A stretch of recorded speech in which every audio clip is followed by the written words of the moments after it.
Right.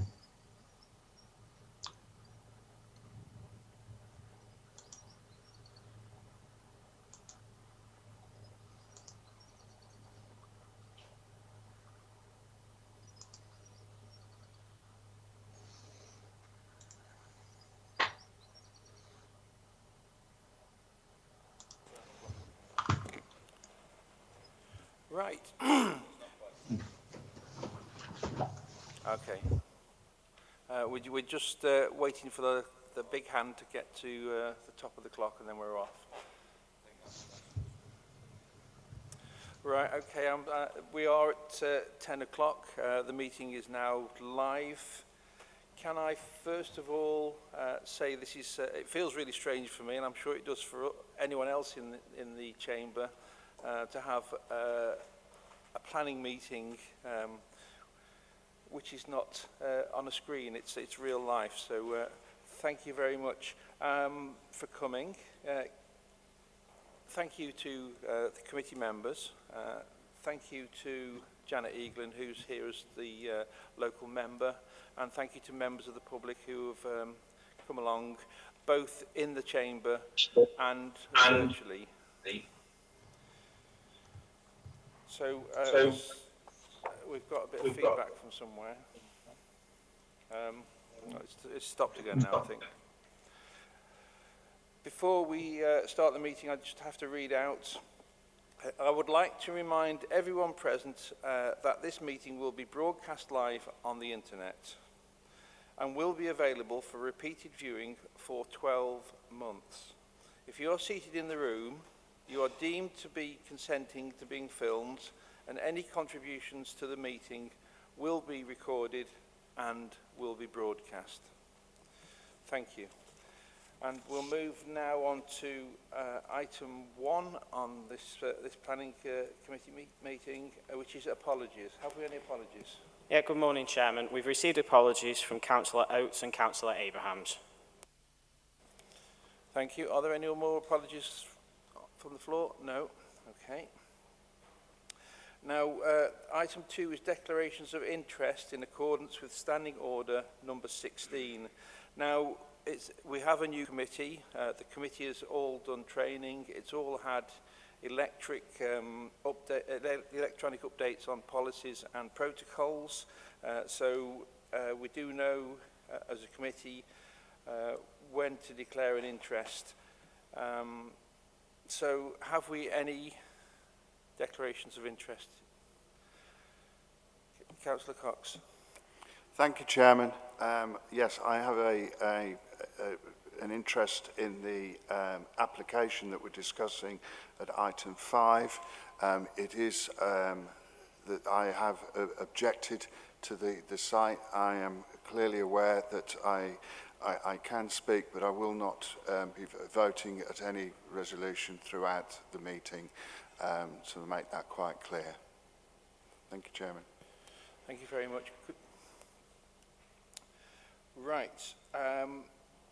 Now on item 3, we've got the minutes of the last meeting, which was held electronically on the 3rd of December 2020. Chairman.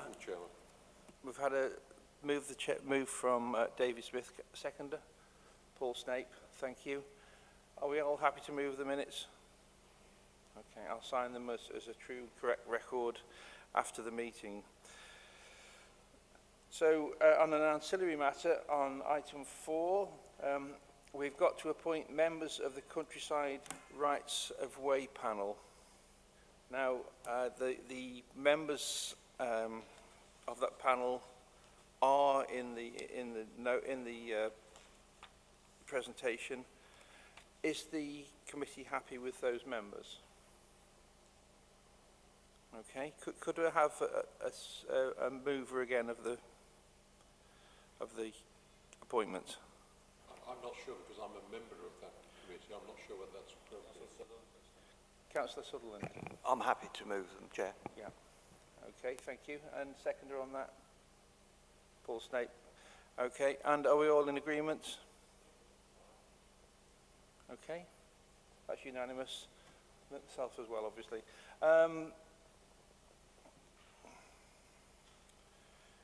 And we then move on to application item number 5, which is an application. And this is land south of the A513 Orgreave, Alrewas, Staffordshire. And it's Pyford Brook Quarry.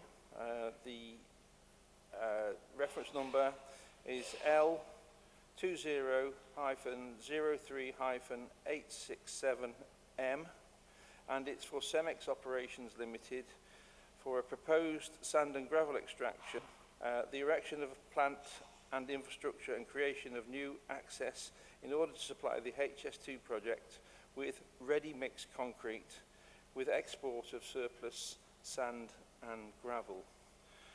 Can I ask Matt Griffin to give the presentation from the officers, please? Thank you, Chairman. Good morning, ladies and gentlemen. As the Chairman rightly points out, this report relates to a planning application submitted by Cemex UK Operations Limited for the development of a new sand and gravel quarry within an area search allocated for future mineral working in the Minerals Local Plan. The applicant seeks to develop a quarry to help fulfil its contract to supply to BBV, a principal contractor involved with the construction of Phase 2 of the HS2 railway project. The proposal is submitted in advance of the timescale and circumstances anticipated in the Minerals Local Plan for the development of quarries within the area search, and consequently the application is being treated as a departure from the plan. Before I make any progress with the rest... Matt, could you just put your microphone down a little bit? Sorry, is that better? Yeah. So, before continuing with the rest of the presentation, I want to bring to your attention a note that's been given to each person in the chamber. This explains the findings of a recent consultation relating to new information about the assessment of cumulative effects, which I'll get onto when we get into the presentation. In order to allow members to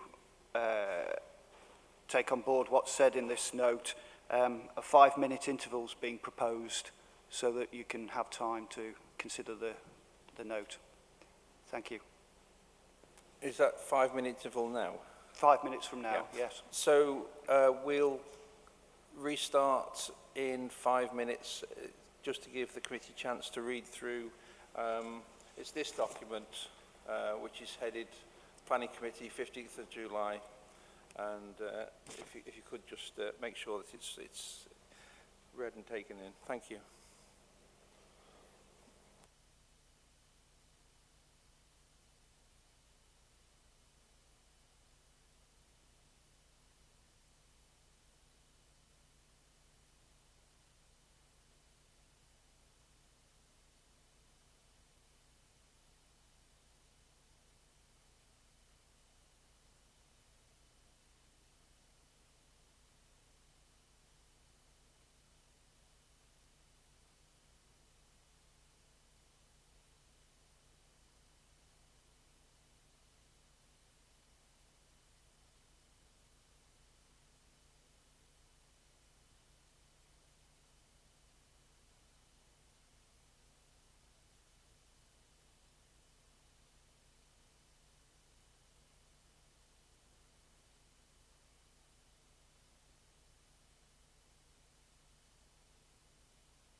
from the clock on the wall, I make that 5 minutes. Has anyone not had a chance to read it? Okay, thank you. Oh, can you give us a shout when you have, Phil, please?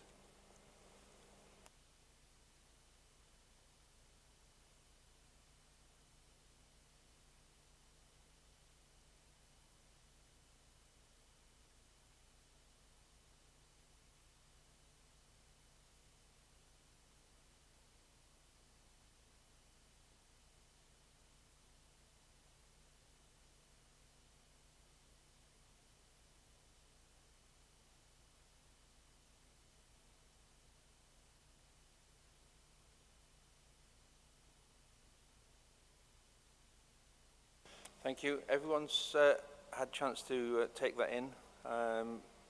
No one's indicating otherwise. Matt, would you carry on then, please? And I think we need to just point out that this document's also gone to the people who are watching virtually, don't they, to ensure that they get to...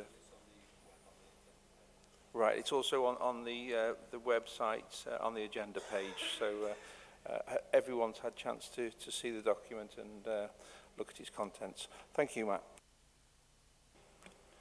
Thank you again, Chairman.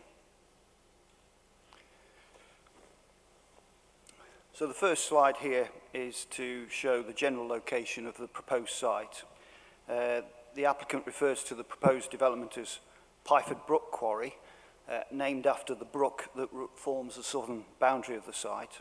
You'll see from this plan that the quarry sits between Orrowers Village to the east and Kings Bromley to the northwest. To the south is the Trenton Mersey Canal and the village of Fradley. And in more detail, Plan 1 to the report, page 71 in the committee report papers, provides more detail of the site's location and shows the extent of the application area involving 32 hectares of mainly agricultural land, shown as the area edge red on that plan. The nearest residential properties to the site are Orrowers Hayes Cottages, 360 metres to the southwest.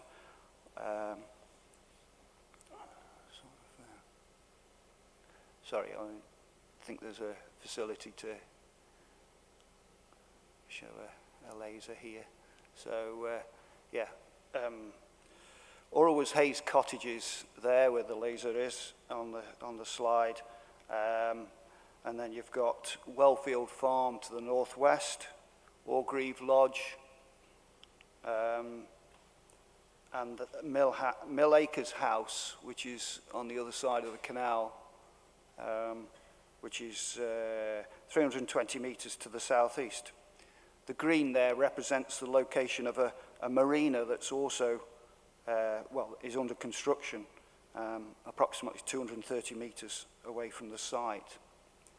To the north is the National Grid gas compressor station, and there are 2 gas pipelines that cross the application site as operated by Cadent Gas. This slide also shows to the southwest of the application site the location of HS2. So the changing colour represents there, the blue is phase 1, the phase 1 section of the railway, which then joins into the phase 2A works.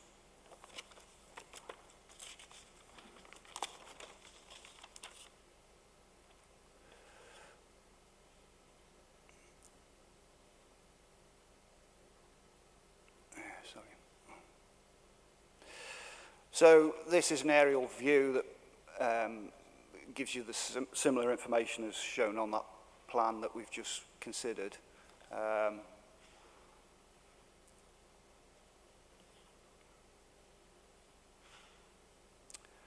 And then we've got a couple of oblique aerial photographs. The first one here is looking southwards.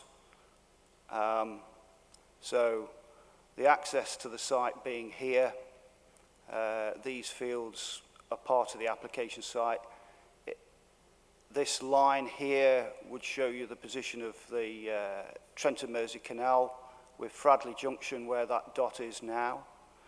And then beyond there is the Fradley employment area.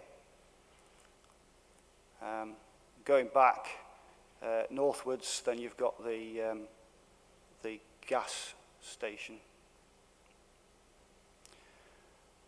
This photograph is then looking northeastwards. So Orgreave Hamlet in the top left, and then possibly you can make out the fact that there's a settlement there. That's Orwell's village. The straight lines there on the right-hand side of the photograph are that's the Trent and Mersey Canal. So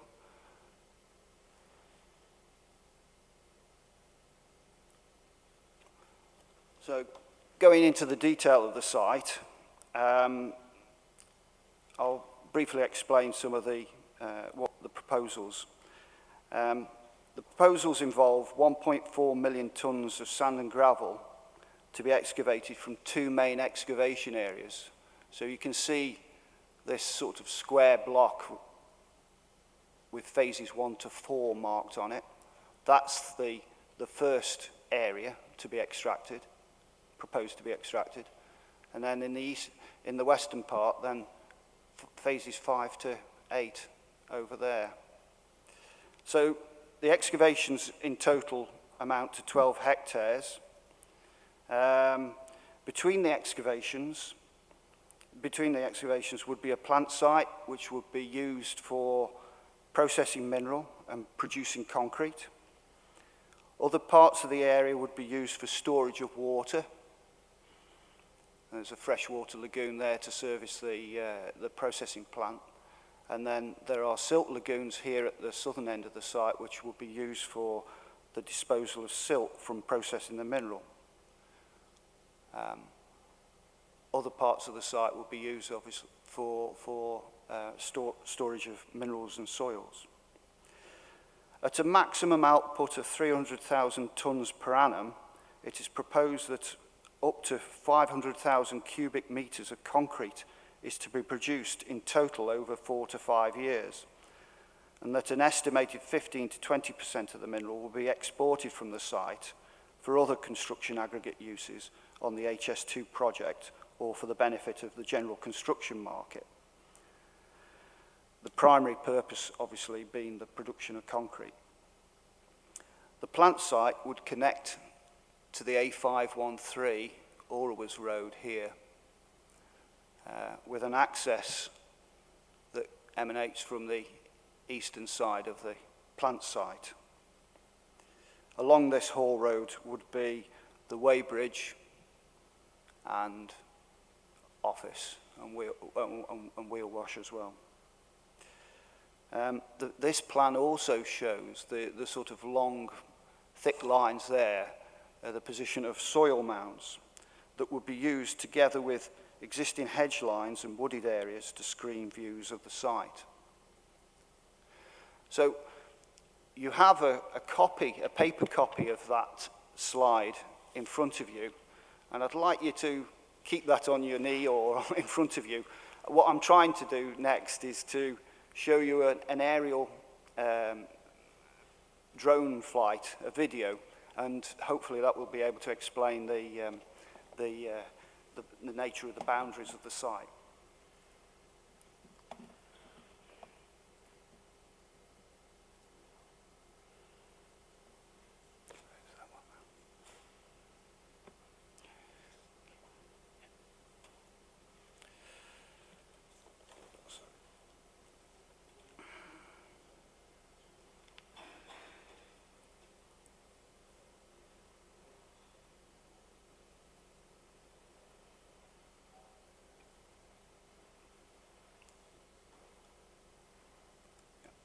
Okay.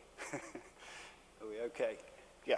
So before setting the video off, the drone off, the first view there is from the north, and the drone will make its way along the proposed access from the A513, So you've got the plant site on top right with the first excavation area to the left. So we'll go through. I'll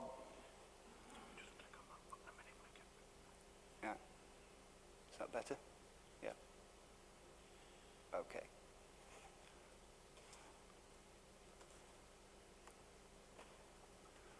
So.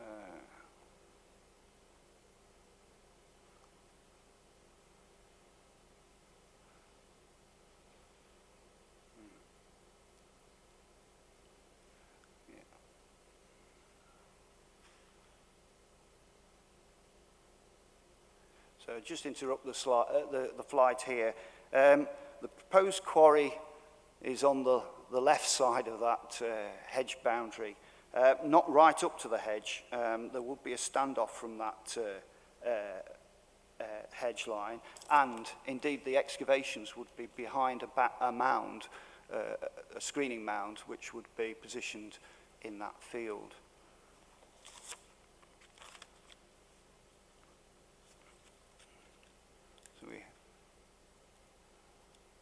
Heading westwards, and there's Hayne Lane.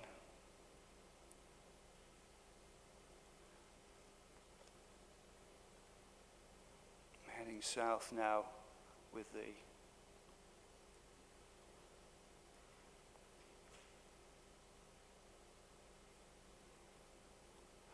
so at this point, this is a position that shows you the southern boundary. You can see the willow trees sort of along that brook, Pyford Brook. At the top of the view there, you can see the line of the canal, the Trent and Mersey Canal.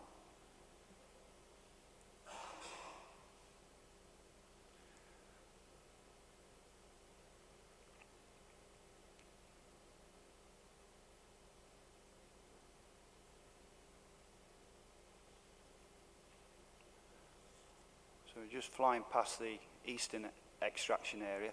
This is the middle part of the site with silt lagoons along the southern boundary.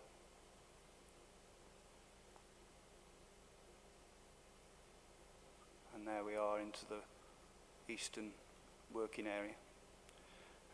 The extent of the eastern extraction area is shown by the eastern boundary, which is in fact where the green changes. It's that boundary there where the sort of brighter green changes into a faded green. So that's the eastern boundary of the site. And then the northern boundary is shown. I don't know if you can see that cursor there, but at the top there.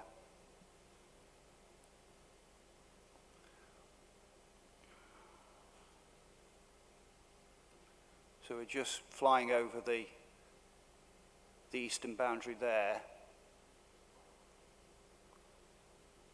So the eastern boundary is the hedge on the left. And then it turns round to head along the northern boundary of the eastern working area.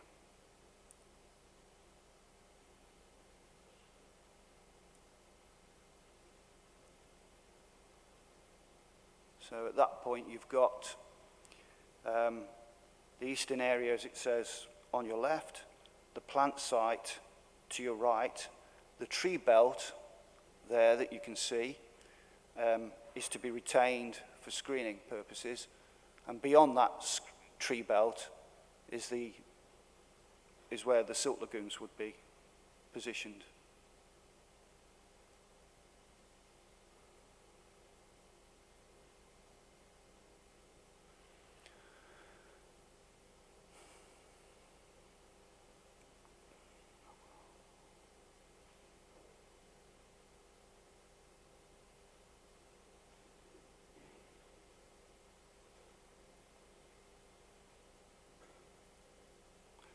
So again, swinging back, travelling eastwards again, the plant site's ahead of you, the tree belt to your right,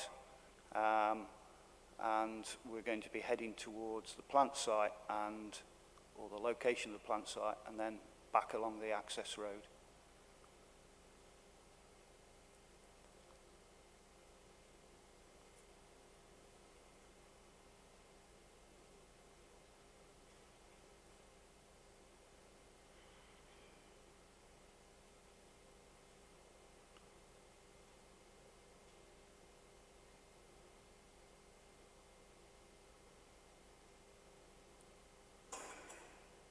And that's the end of the video. So, just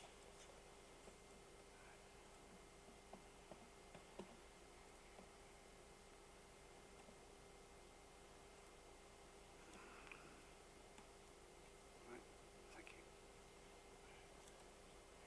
So I'll just move that one. Yeah, thank you. So, the next couple of slides are just to show you, as you would have seen on the site layout plan, that you had some phases marked out. So the development is carefully constructed as mineral extraction progresses. The first part of the development would be to strip the soils from the phases 1 to 4, and then to create the soil mounds around the site, which would be used for screening purposes. Also at this stage, according to the relevant season for planting, planting would take place on the western, northern and eastern boundaries to strengthen up existing hedges.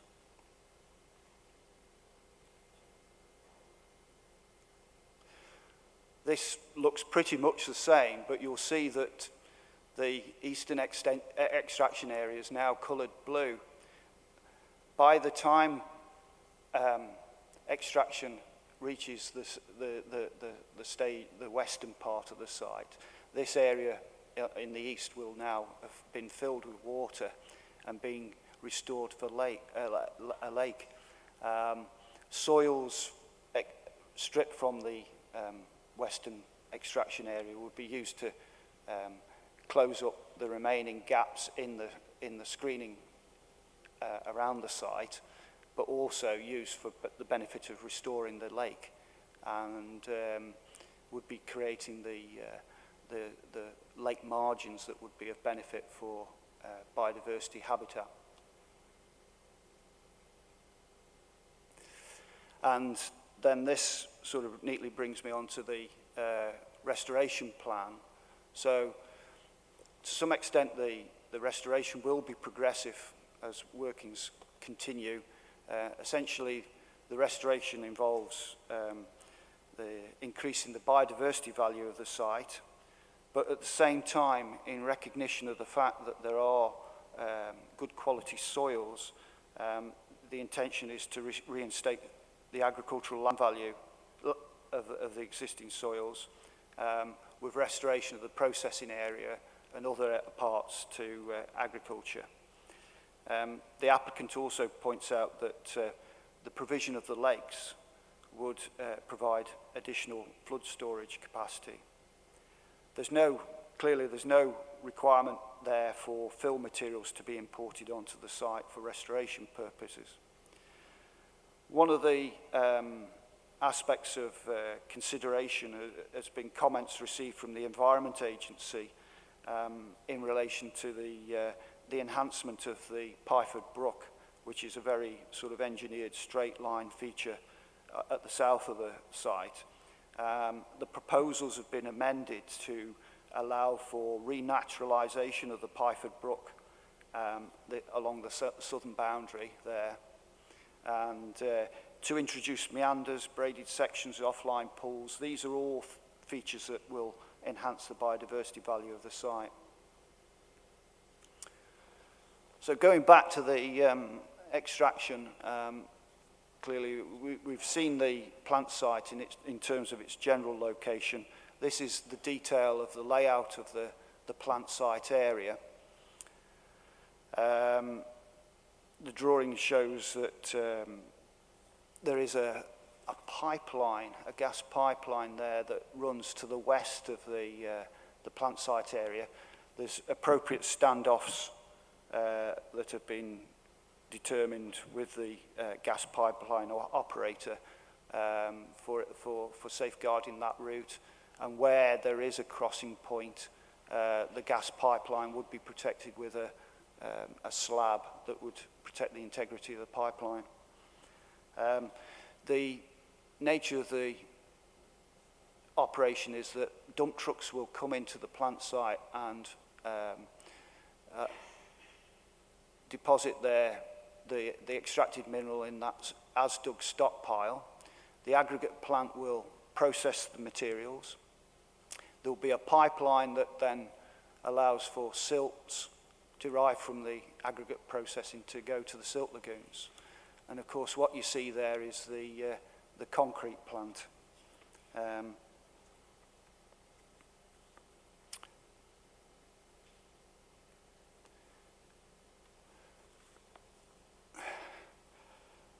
This is an elevational drawing that comes with the application. Essentially, what you can see there, that the tallest structures that will be built on the site will be the silos associated with the concrete plant. I mean, the concrete plant is a sort of typical ancillary plant that you would find on many of the sand and gravel sites that we have around the county. The silos there are 16 metres in height, and we'll come on to the impact of that. But essentially, as you recall from the video and the maps that we've seen, is that there is screening with the tree belts, the screen mounds around the site to help mitigate the impact of these structures.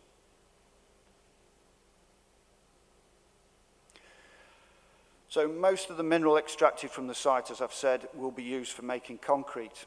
And assuming an output of 125,000 cubic metres per year, a worst-case scenario, as portrayed in the transport assessment of HG movements, equates to an average of 69 loads of concrete per day. And it will be necessary, in order to maintain that production of concrete, to import 6 loads of cement. And the other aspect to this is, in respect to the operation of the concrete plant, the applicant also proposes an option to use the concrete plant during nighttime hours when there are requirements for concrete associated with works on the HS2 railway. The applicant says that if such operations are required, it's proposed that 10% of the daily loads of concrete would go out overnight.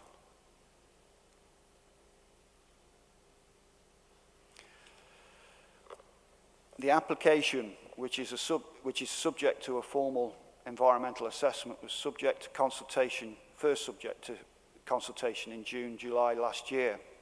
Subsequently, because of the consultee comments and representations, further information has been submitted that has required further consultation on 3 additional occasions.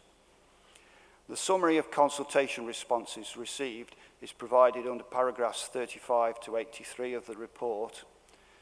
Objections are received from Lichfield District Council, Orwas Parish Council, Edingale Parish Council, Fradley and Streathey Parish Council, and Kings Bromley Parish Council. Other consultees through the process of the review of the application and its environmental impact assessment have commented on the application, with some recommending conditions if permission is granted. Paragraphs 84 to 92 of the report, together with Appendix 3, summarise the significant response from members of the public to the proposals. A significant number of objections have been received, including representations from residents of Orgreave, Orwas, Fradley and Kings Bromley, as well as groups such as the Orwas Residents Group, Orwas Civic Society, Inland Waterways Association and CPRE Staffordshire. Representations objecting to the proposals have also been received from the local MP, Michael Fabricant. Objections to the proposal dispute that there are material considerations in terms of the benefits of supply to HS2 Railway to justify the Council from departing from its policy for development within the area search. Environmental concerns are raised, and a principal concern is that the application does not adequately address the development considerations set out in the minerals plan. One of the principal concerns is the anticipated cumulative effect of development associated with the proposal, with the effects of existing quarrying, building development and construction of the HS2 railway. The issue of cumulative impact has been received recently, has recently been reviewed, and that is the subject of the paper that you were asked to read at the beginning of the presentation, which is about the commencement of the Phase 2A works in the locality, which would overlap with the development of the quarry.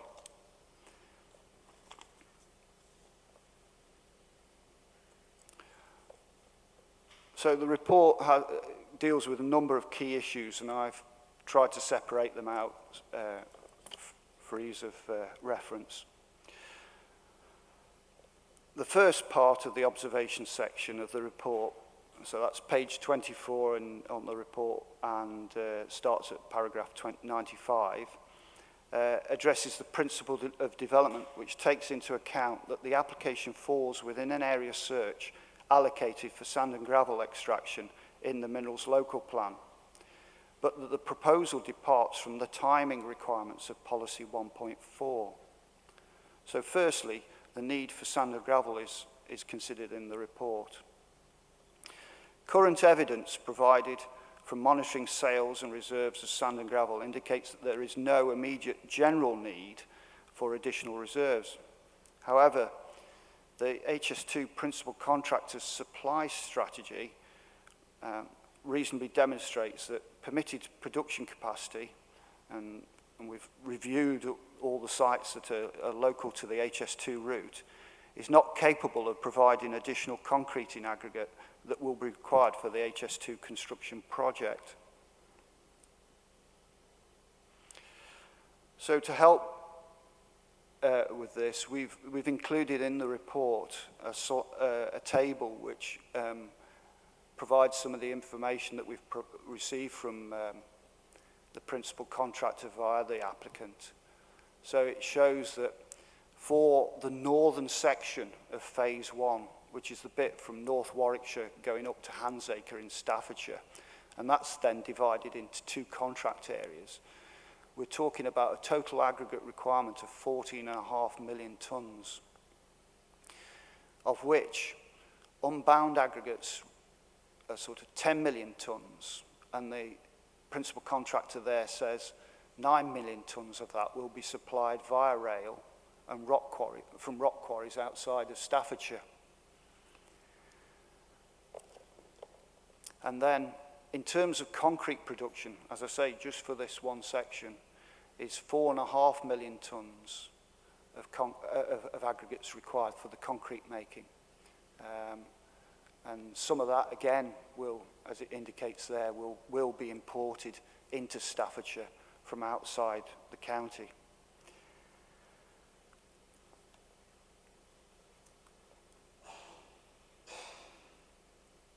And you have this plan attached to the committee report, Plan 5. And this is provided to show when we talk about the length of the area subject to the contract that the applicant has with the principal contractor, BBV, you can see the area coloured beige or orange that shows that length of the route where there will be concrete requirements. Also, what is shown there is two compound sites, one in green at Streethay and another smaller site there just to the north of Lichfield. These were the sites that were proposed initially as sites for making concrete. And the principal contractor has told us that these sites are no longer available for that purpose. You will recall from the previous slide I talked about the import of materials. that material has got to be received and stockpiled, and a lot of space in these compound areas is taken up with the requirements for that stockpiling. The benefit of this slide also is to illustrate the location of,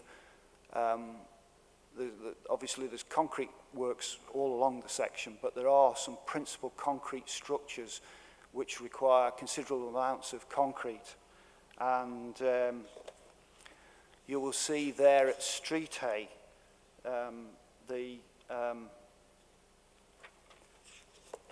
which is there, there's going to be a cutting there which requires 100,000 cubic meters of concrete, and there's other structures there. At Kerbra, there's a flyover, and another flyover just there to the west of the A515, north of Lichfield. So that provides the context for the requirements. And of course, what we're dealing with here is CEMEX looking to provide 500,000 cubic meters of concrete for the northern section of N2, which is that orange area.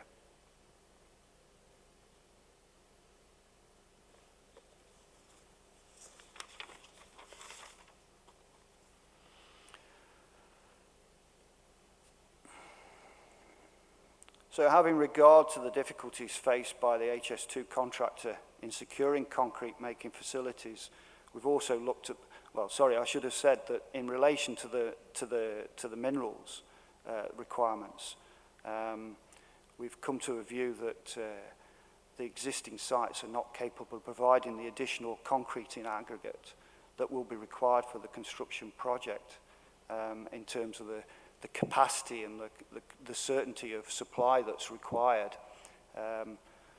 And then we then look at the need for concrete.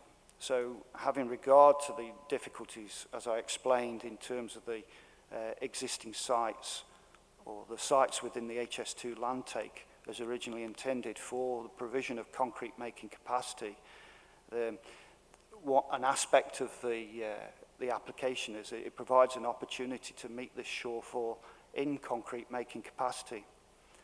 There'd also be a significant reduction by having the mineral on site to supply a reduction in vehicle movements by removing the need for haulage of the sand and gravel to the concrete plant, as would otherwise be the case. So it's reasonable to conclude that there is a need for the concrete plant as an ancillary operation to supply the HS2 construction project. So combining the need for mineral and combining the need for concrete, we take the view that the proposal has merit in view of the supply of construction materials for HS2 and would accord with national guidance for aggregate mineral provision, whereby additional need has been identified over and above the amounts anticipated at the time when the council prepared its minerals local plan. While there may be scope for permitted sites to potentially meet the demand now identified for concrete required for the structures on the northern section of the Phase 1 railway, existing local quarries are supplying other markets or are already committed to supply of minerals to HS2. So the requirements for a steady and adequate supply are important in the context of constructing a major infrastructure scheme where the scale of demand for aggregate minerals is possibly unprecedented in recent times. Capacity to produce within project timescales at the required rates of demand will be important to the efficient construction of the railway, and the proposal offers a dedicated mineral supply which can support plant of sufficient concrete making capacity for the project. While the principle for the proposal is found acceptable, the proposals for development within the area search would be at least 4 years earlier than was originally anticipated in the plan. It's considered, however, that the material planning benefits of providing a local supply of construction aggregates to meet additional demands of the HS2 project, together with the reduction of lorry movements in the supply of aggregate to the concrete plant, are material considerations on which to justify a departure from policy 1.4 of the plan in terms of the earlier commencement of development within the area search. This is provided that the proposals are able to satisfactorily address the development considerations that are identified in the plan for the area search and accord with policies 4 and 6 in the minerals plan.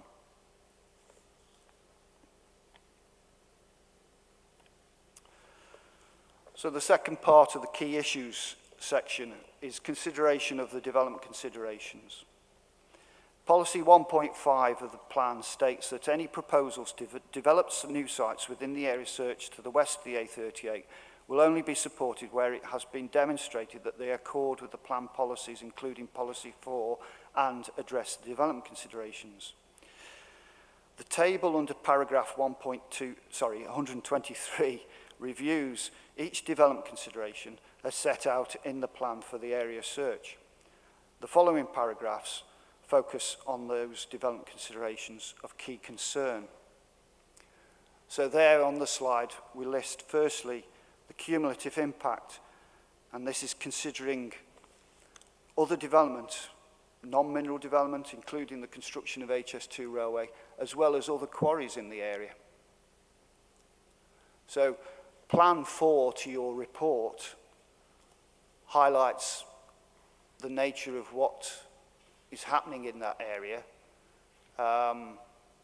In terms of quarries, you've got Orwas Quarry there on the eastern side of the A38, and to the north of that, Barton Quarry, and then further north, to the north of Barton under Needwood, there's Newbold Quarry.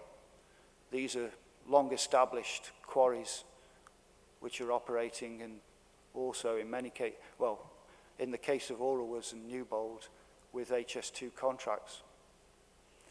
The plan also shows there in the beige the location of borrow pits which would be used to supply materials for the benefit of the HS2 railway construction. And then the line of the route is also shown. In addition to what's shown on this plan, objections refer to housing development in the villages of Orwas, around Fradley, and also employment development, which is taking place within Fradley.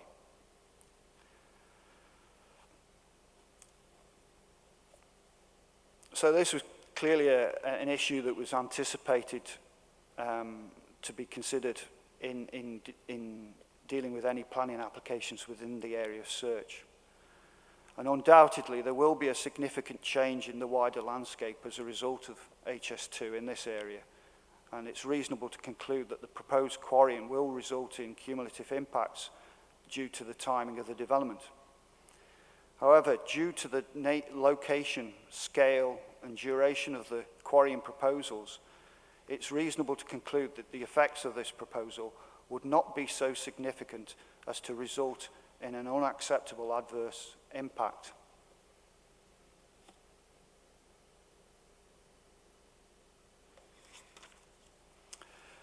The second development consideration is the impact on the canal conservation area, including Fradley Junction, which was to the south of the application site. In relation to the consideration of matters of visual impact, noise, and the effect on the setting of the conservation, we've obviously consulted and received no technical objections to that impact. At its closest point, and this is at Common Lock, the applicant has provided photographs to show the visual impact. This slide here is looking from the canal across to the site. The site would be behind that hedge line there. So this is what you would see as existing now, with leaves on the trees, of course. And there you see the impact of the soil mound, and which would screen the workings of the eastern part of the extraction area behind it. And there you can see the top of the silos there, which would be associated with a concrete plant.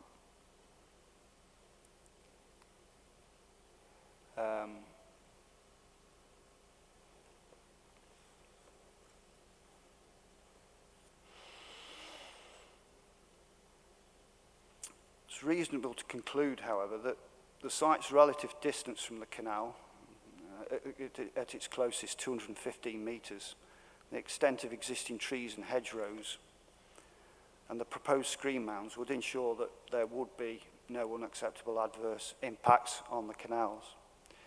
In addition, the temporary nature of the development and the benefits of the proposals in terms of local supply to the HS2 project, as well as the landscape and biodiversity benefits to be secured for the restoration of the site, would outweigh any material planning objection.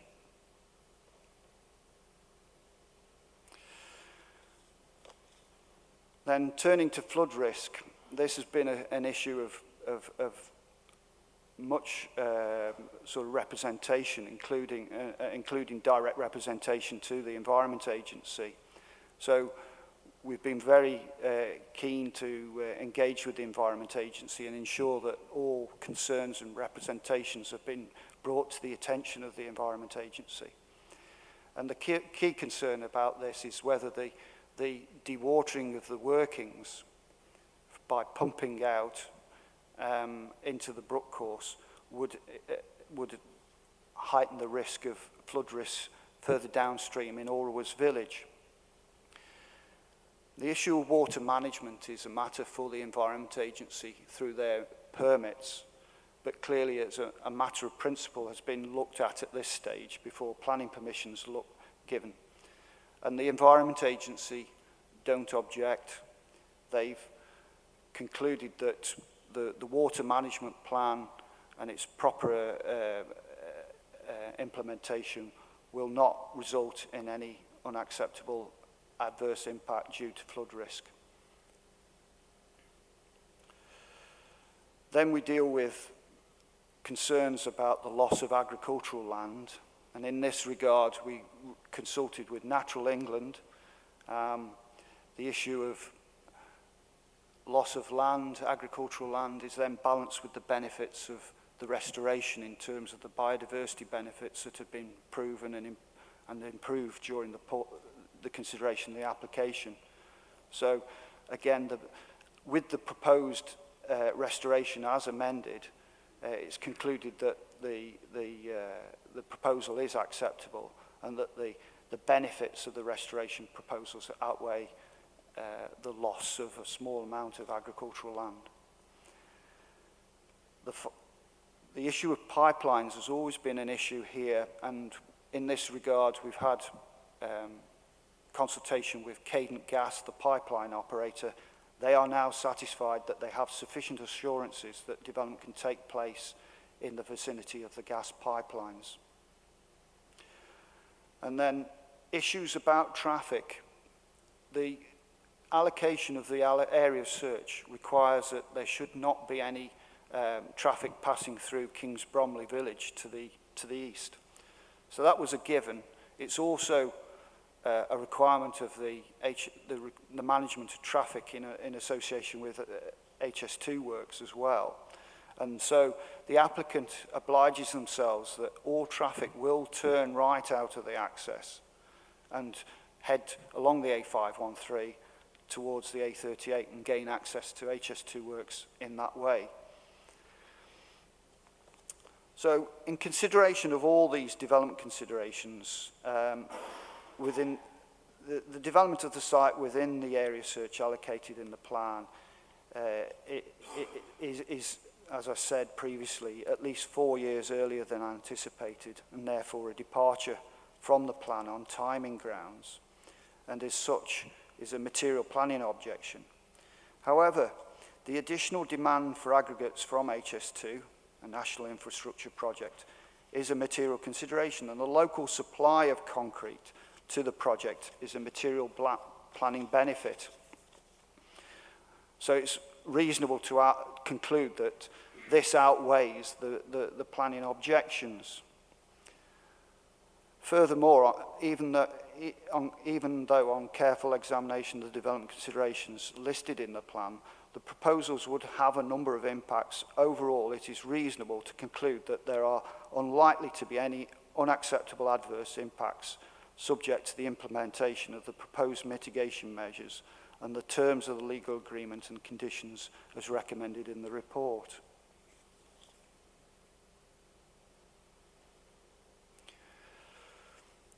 In addition to the development considerations, there are a number of concerns that are raised from the representations that we've received, and the report goes through those key aspects there. So in terms of the nighttime operations, which I mentioned earlier, a concern has been raised by the local parish councils and many of the representations relating to the proposed operation of the concrete plant during evening and nighttime hours. The County Council's noise engineer has indicated that although concrete production at night would be unlikely to result in an unacceptable adverse impact, additional information would be required to assess the effects of nighttime lorry movements. Such nighttime lorry movements would only be required if a Section 61 application relating to exceptional works on the HS2 railway has been approved. It's therefore recommended that a condition requiring prior written approval for nighttime production is reasonable and necessary, together with conditions to limit nighttime noise and lorry movements. In relation to air quality, the issue focuses on the concrete plant. The concrete plant is found by the District Environmental Health Officer as being acceptable. There have been no air quality issues. In addition to the controls that are brought about by the planning permission, if permission is granted, there would be also separate environmental controls regulated by the District Council's environmental health team. An analysis of carbon emissions has also been included. The applicant has concluded that while there would be an increase in carbon emissions arising from the development, principally from the transport, supplying HS2 with concrete and aggregate from the application site would reduce HGV miles and associated emissions when compared to supply from further afield. And then an issue raised by the District Council is about the duration of the plant, the concrete plant. And the concrete plant will be ancillary to the quarrying operation, and a condition is recommended to require the plant to be removed from the site after the quarry ceases mineral production. So there wouldn't be any continuation of the concreting operation without the quarry. A further consideration is the objections about the nature of the environmental statement. It's considered by objectors that the environmental statement had shortfalls in information to assess the likely significant effects, and that the submission of further information and the submission of further information by the applicant. Your officers believe that correct procedures have been carried out to ensure that persons wishing to make representations have had opportunity to consider the environmental statement. It's acknowledged that the documentation has been considerable, with revisions to assessments based on the comments received from previous consultations. On this basis, it is considered reasonable to conclude that the applicant has responded to all identified shortfalls of information in the assessment of significant effects. To this end, I referred then back to the update note, which you saw at the beginning of the presentation, which is relating to an addendum to the environmental statement concerning the review of cumulative effects that would be associated with an overlap of Phase 2A works with proposed quarrying at the application site.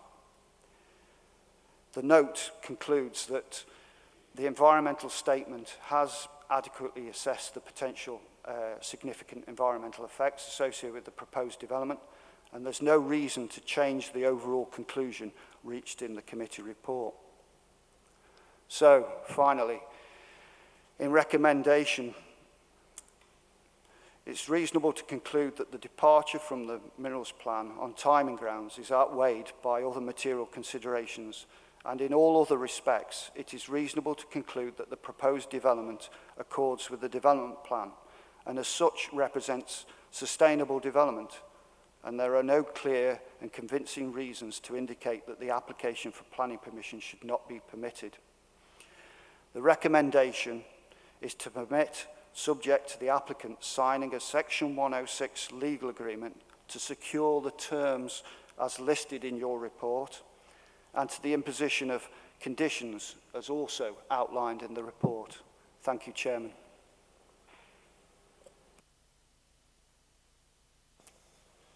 Thank you, Matt, for a comprehensive report. Before we go on to public speakers, and because it's important that everyone stays in the chamber while we're having these representations, I'm going to propose a 5-minute comfort break. And we reconvene back at 10 past on that clock on the wall. Thank you.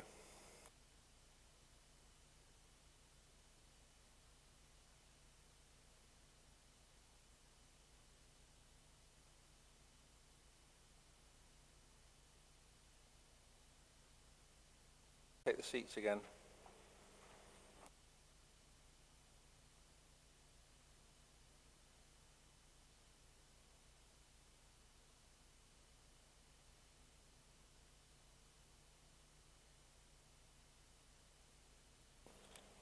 Okay, thank you for the presentation from the officers.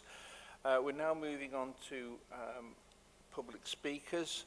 Can I remind public speakers from the protocol on making representations direct to Planning Committee, and I'll read out what the relevance is in terms of speaking. Each speaker will have a maximum time limit of 5 minutes. The representative of Member and Democratic Services will adopt the role of timekeeper. That's Zach over here. And we've got a traffic light system, so after 4.5 minutes, it'll change from amber to, and then when it gets to 5 minutes, changes to red. When it gets to red, speakers are expected to finish their speaking immediately. And we'll start off, please, with Leslie Servian, who's actually a virtual attendee. Welcome, Leslie. Hello, can you hear me? Yes. Good. I won't We put can't see you, Leslie, if you want to switch your camera on. No, I think actually I'm in an area of low Wi-Fi, and I've been advised that if I put my camera on, I could disappear. So if that's all right with you, Mr. Chairman, I shall just speak, and I think it's probably a blessing to the committee that they actually don't have to see me at the moment. Yeah, that's absolutely fine. Is that fine? We'll start your 5 minutes now. Okay.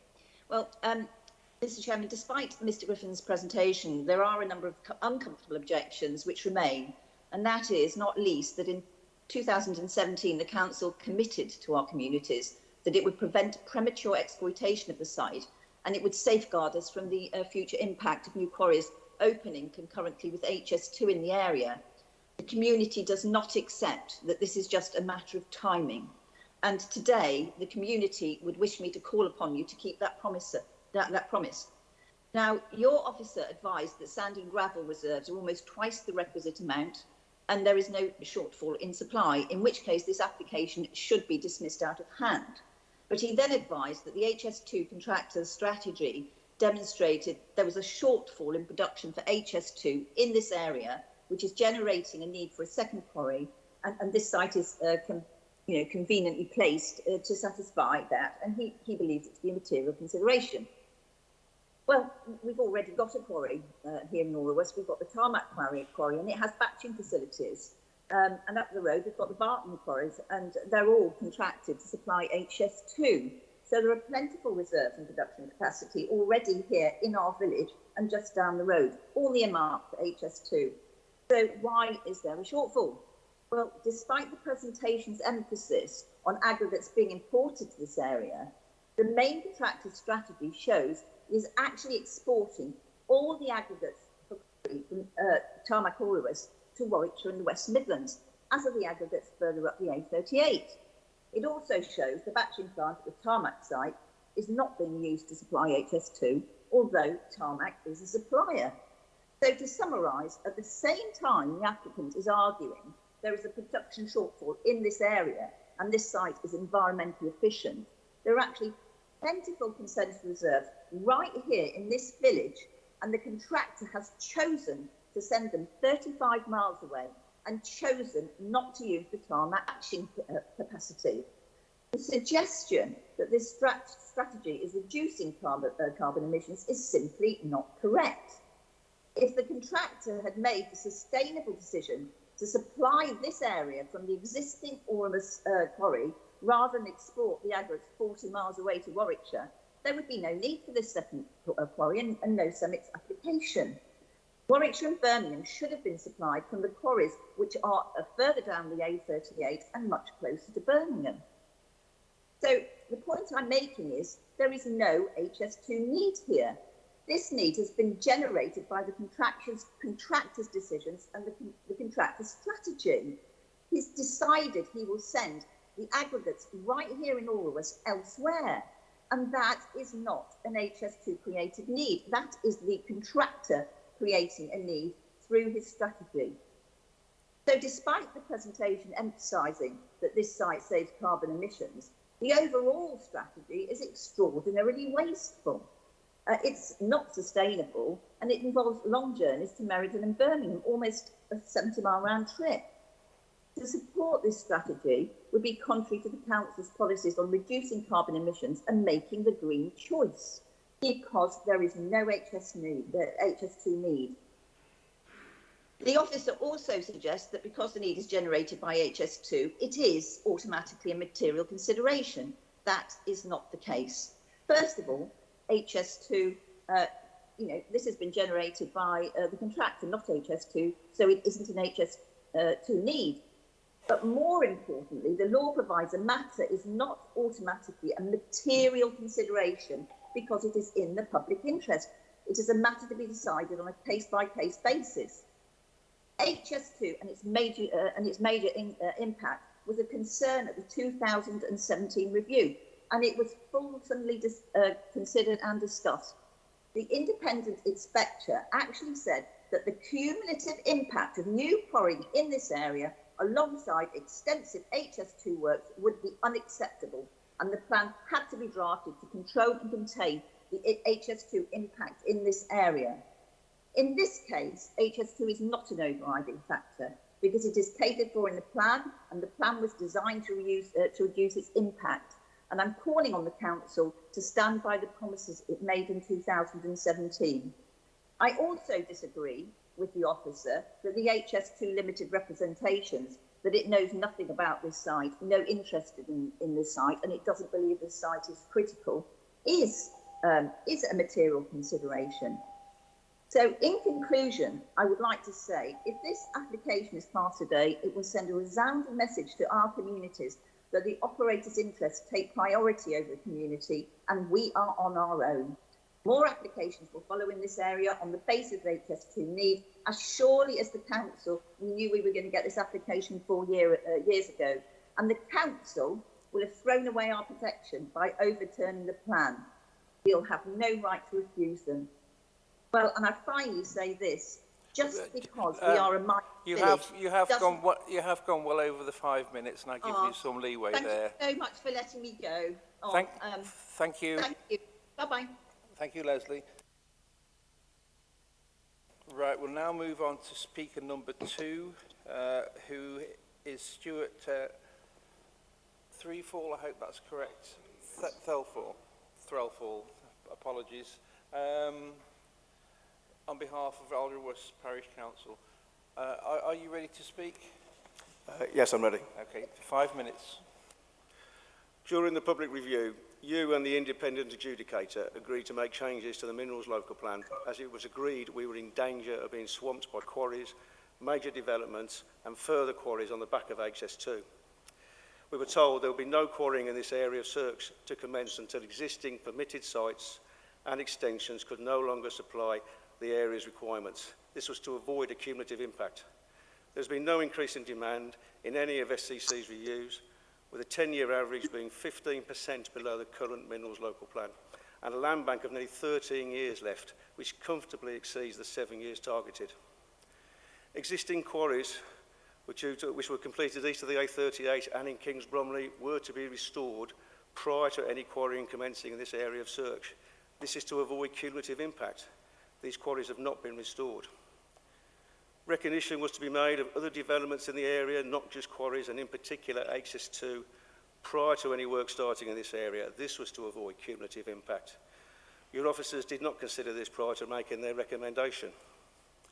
Pre-planting was to be done, screening to local villages, infrastructure proposals designed to minimise impact. None of this has been done.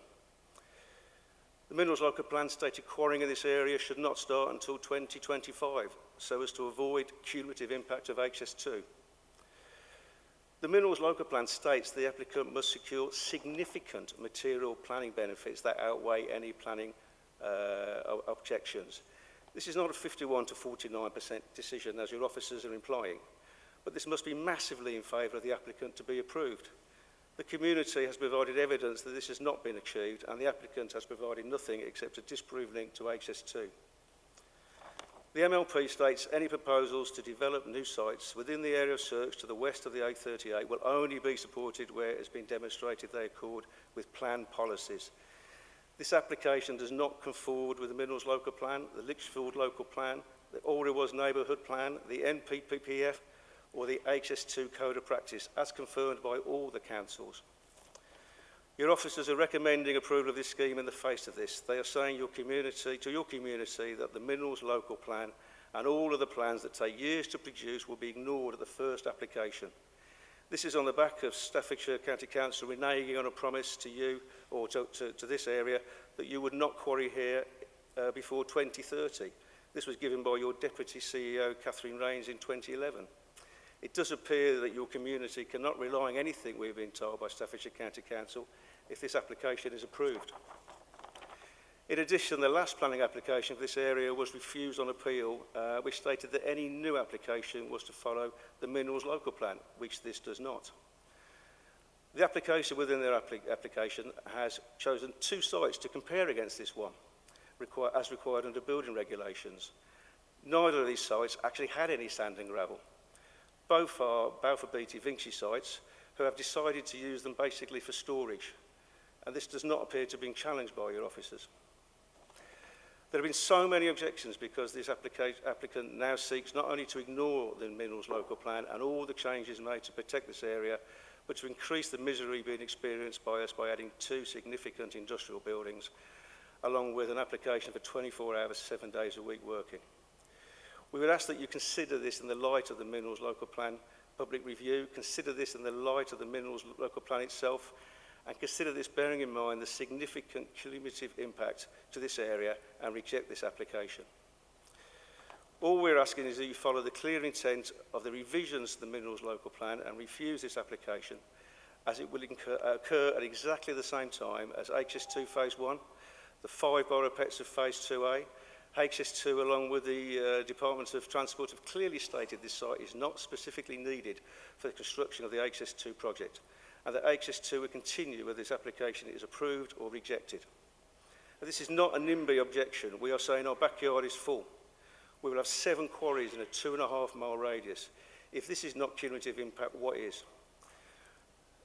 Please do not let the mention of HS2 cloud your decision. This application is just to construct a concrete batching plant in the middle of a rural community.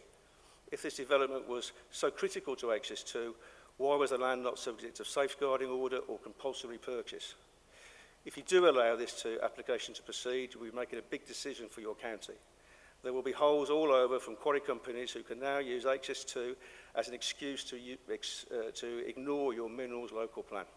The decision won't just affect Alderwas, it will affect the whole county and breach your commitment to your community. Please ignore your officers, Do not hide behind planning niceties and make the correct moral decision for your community and this county by rejecting this application, and in so doing restore our faith in this administration. Thank you. Thank you, Mr. Threlfall. We'll now move on to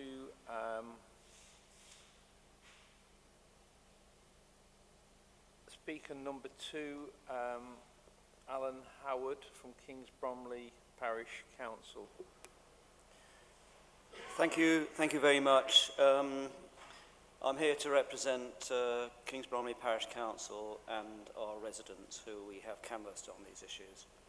I'd like to talk about 3 different issues related to the CEMEX proposal. Firstly, traffic through Kings Bromley. Second, the restoration of Manor Park Quarry. And thirdly, the cumulative environmental impact.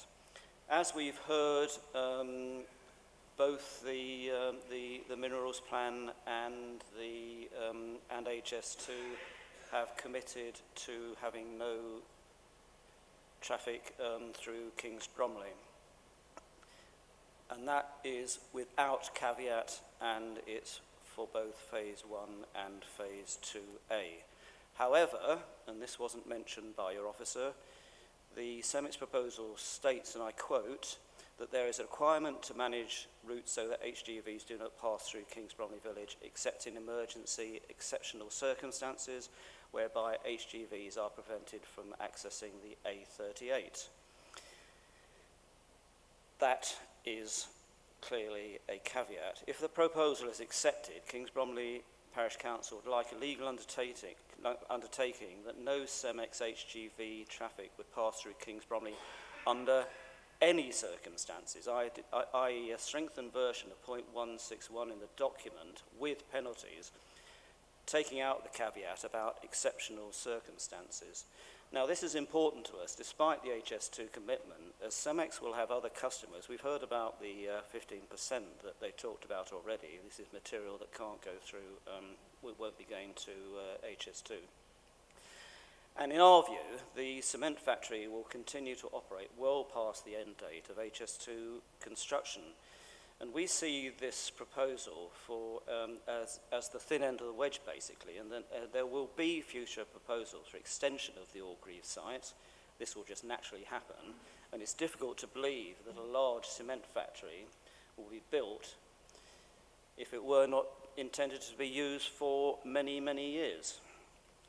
Secondly, on traffic, when Wood End Lane has been strengthened and widened by HS2, Staffordshire County Highways have committed that it will become the main east-west route between the A51, A515 and the A38, and will be upgraded to an A road, and the A513 between Orwest and Kings Bromley will be downgraded to a C road with a 7.5-tonne weight limit on it. We see that the commitment to put a weight limit on the A513 cannot be met under CAP proposals unless that weight limit were to only operate west of Orgreave, which we see as problematic. The proposal therefore goes against an existing Staffordshire County Council policy. On the restoration of Manor Park, which significantly was not dealt with by your officer, the minerals plan states that no quarrying should take place in the area of search until existing quarry sites are restored. Our concern is the Manor Park Saddle Saw Quarry, which has been worked out. This site is inaccessible to Kings Bromley residents. Restoration to us would mean creating safe access through walkways similar to what we see in Branston Water Park. Now, we've been lobbying to get this done for many years, and we saw the minerals plan commitment as a means of finally seeing progress on this. If the proposal goes through without the restoration of the existing quarries, it means Staffordshire County Council will be breaking its own policy commitment, and it creates a precedent, which in our view means that this site and other sites will never be restored. Thirdly, cumulative environmental impact. No one can deny or doubt that the construction of HS through our and neighbouring parishes will have a huge environmental impact, whatever mitigation measures are taken. On top of the construction work, it's proposed that 3 borrow pits will be created in Kings Bromley, which will all be worked, or could be worked, simultaneously. Now, we understand that the Staffordshire County Council can have little effect on what HS2 does on the existing bill, but this proposal, which is outside the bill, would create yet another quarry and cement factory right next door to our parish, which should also work simultaneously with the other quarries.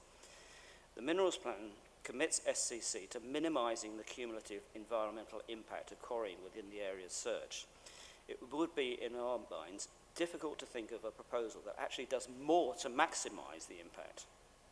Once again, we believe that this proposal goes against existing Staffordshire County Council policy.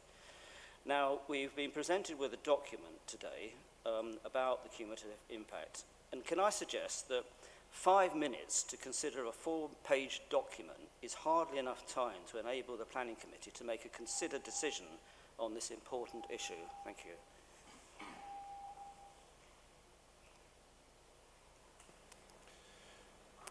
Thank you, Mr. Howard. And we'll move on to Councillor Glenn. It says Bown here, I presume it's Brown. From Fradley. Absolutely. Sorry? It's Bown. He doubted it. It is Bown. All right. From Fradley and Street Hay Parish Council, who is attending virtually. And apologies for confusion over the name. I was being a bit clever there. Thank you. Are you ready to start? Yes, I am. I'm just building on what other people said, really. So I'll start now. Okay, thank you. Fradley and Street Hay Parish Council object to the CEMEX application, unsurprisingly. CEMEX assert that the cumulative impact of the proposed development alongside HS2 is negligible. That's nonsense. Fradley residents have watched ancient woodlands being decimated, rural landscapes being stripped, beautiful farmland views being replaced by ugly acres of HS2 depot. Residents in Fradley and Street Hay have queued behind works lorries in his early HS2 phases, driven miles around diversions and sighed at the apparent disregard for our semi-rural environment and the people that live here. Our principal route to Lichfield and Burton is regularly closed. Street Hay Manor is about to be bulldozed and the 18th century Fradley Junction is to be brutally scarred. Perhaps compared to this devastation, a concrete works and its impact is inconsequential. But then wouldn't anything be?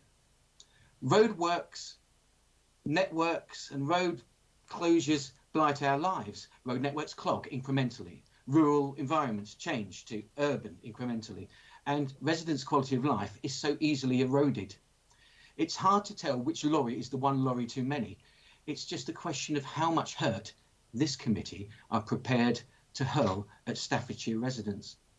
More lorries, more queues, more diversions, more damage to roads, more destruction to the environment, less peace, more noise, more pollution, and more dissatisfaction and despair. The CEMEX proposal brings all of these. And we know it will get worse, and it will stay worse for many, many years. Fradley is at the end of the line for HS2 Phase 1 and the start of the line for Phase 2A. This is something which, like COVID, we will need to learn to live with. But now there's a new variant of misery, concrete works. This application adds insult to injury. Why should our residents shoulder more of this disruption? Surely this can't be right nor fair. And how long will this site be in use? How long will the resultant disruption and blight on our lives last? Can you answer this with any certainty? If not, how can you approve this application?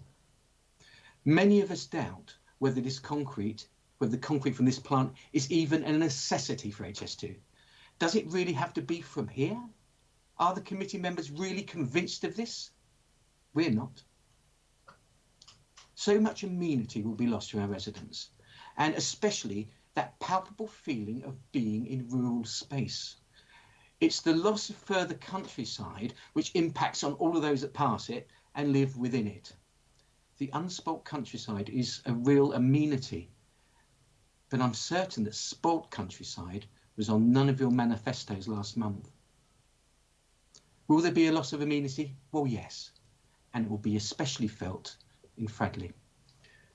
Fradley and Street Hay have grown enormously in recent years. There will be a cumulative impact from this latest development on an already exhausted community. A further 3,000 houses are allocated to Fradley alone in the latest local plan. These future dwellings will bring the residential settlement boundary even closer to the proposed plant, whilst additional local traffic will be added to local roads. If Fradley must grow, it must do so in an attractive, safe and healthy way. And the preparation of 1 million tonnes of concrete on our doorsteps with all that entails, shows wanton disregard for these neighbourhood plan aspirations. Fradley is also blessed with Fradley Junction. Have you been? It has over 120,000 visitors each year. It's charming. If you haven't been, go soon. It's 150 metres from the proposed site. An 18th century pub, a woodland nature reserve, waterside cafes, a holiday village, and a concrete works. Fradley Junction is the #2 visitor attraction on the British waterways. Do you think that the concrete works will propel it to #1? Do you? The degraded environment, loss of wildlife, noise, the dust will drive visitors away. Businesses will fail and livelihoods be lost. Finally, and at the last minimal review, you promised not to allow any further quarrying whilst HS2 was being constructed in our parish. Reject this application. Honour your promise. Thank you.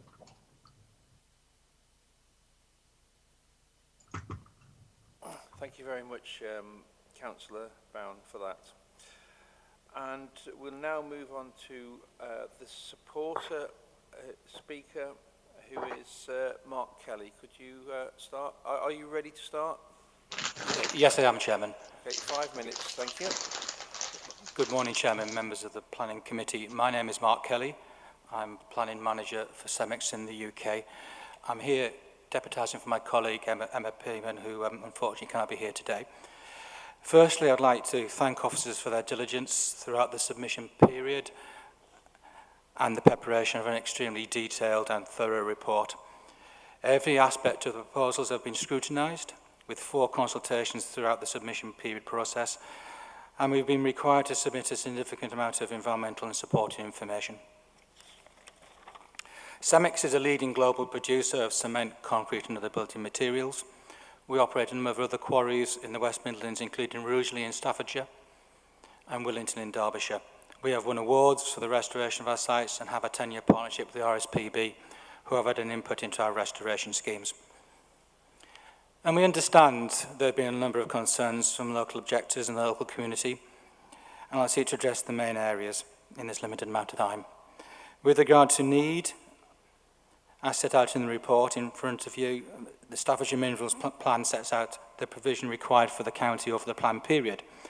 But crucially, the calculations for the plan did not include any forecast of what would be needed for HS2, as the data was not available at that time.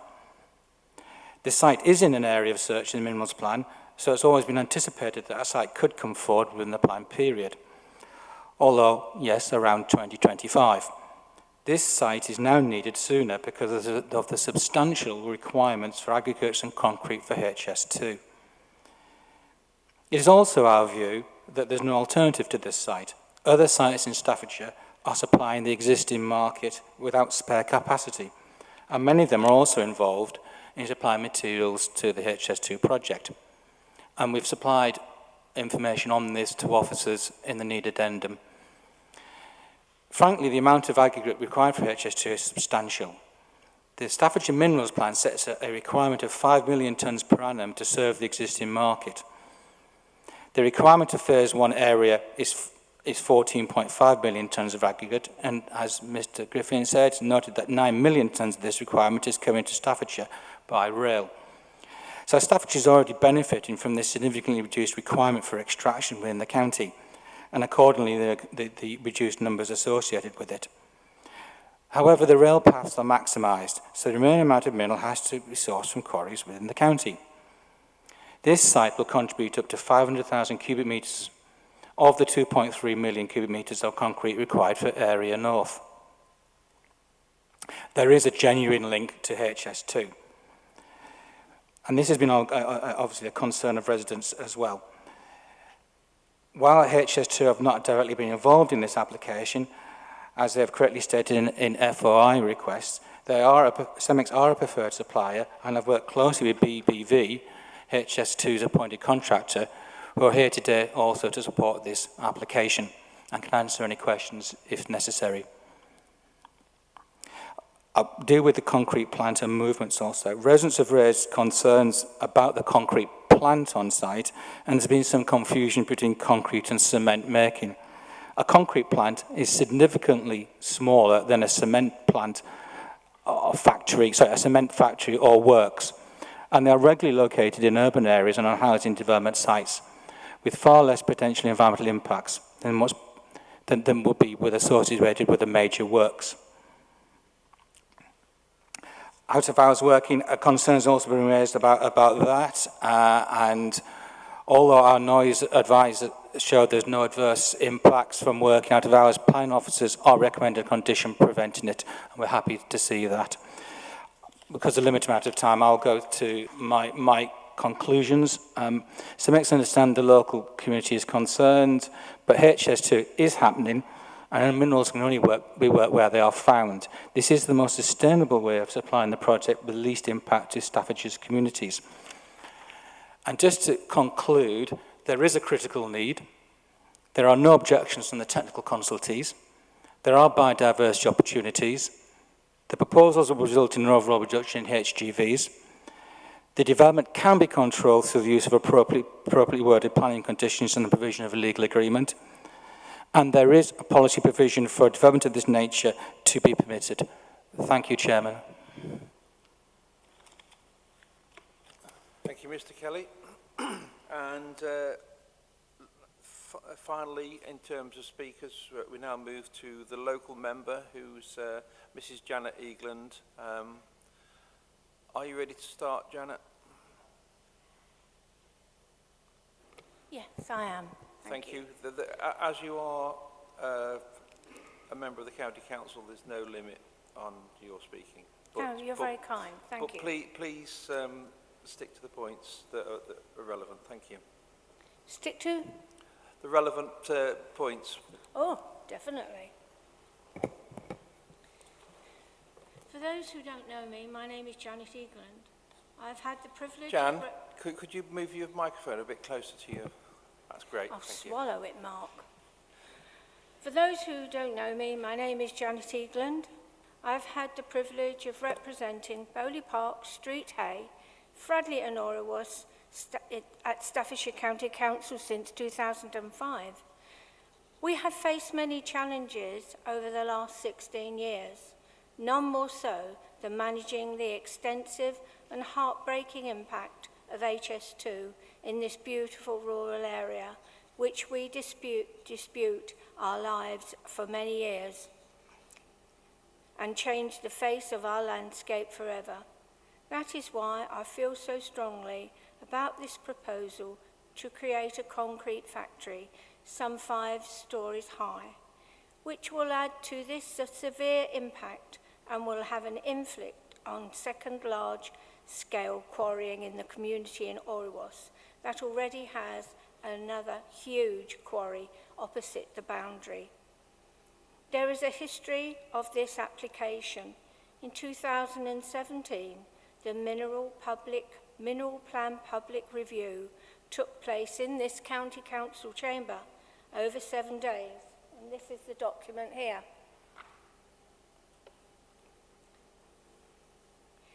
The residents of Orrewas, Fradley and Kings Bromley chose representatives to fight for the future of their villages. This attracted a lot of support from local residents, which were covered in the press, radio and TV. The message was clear.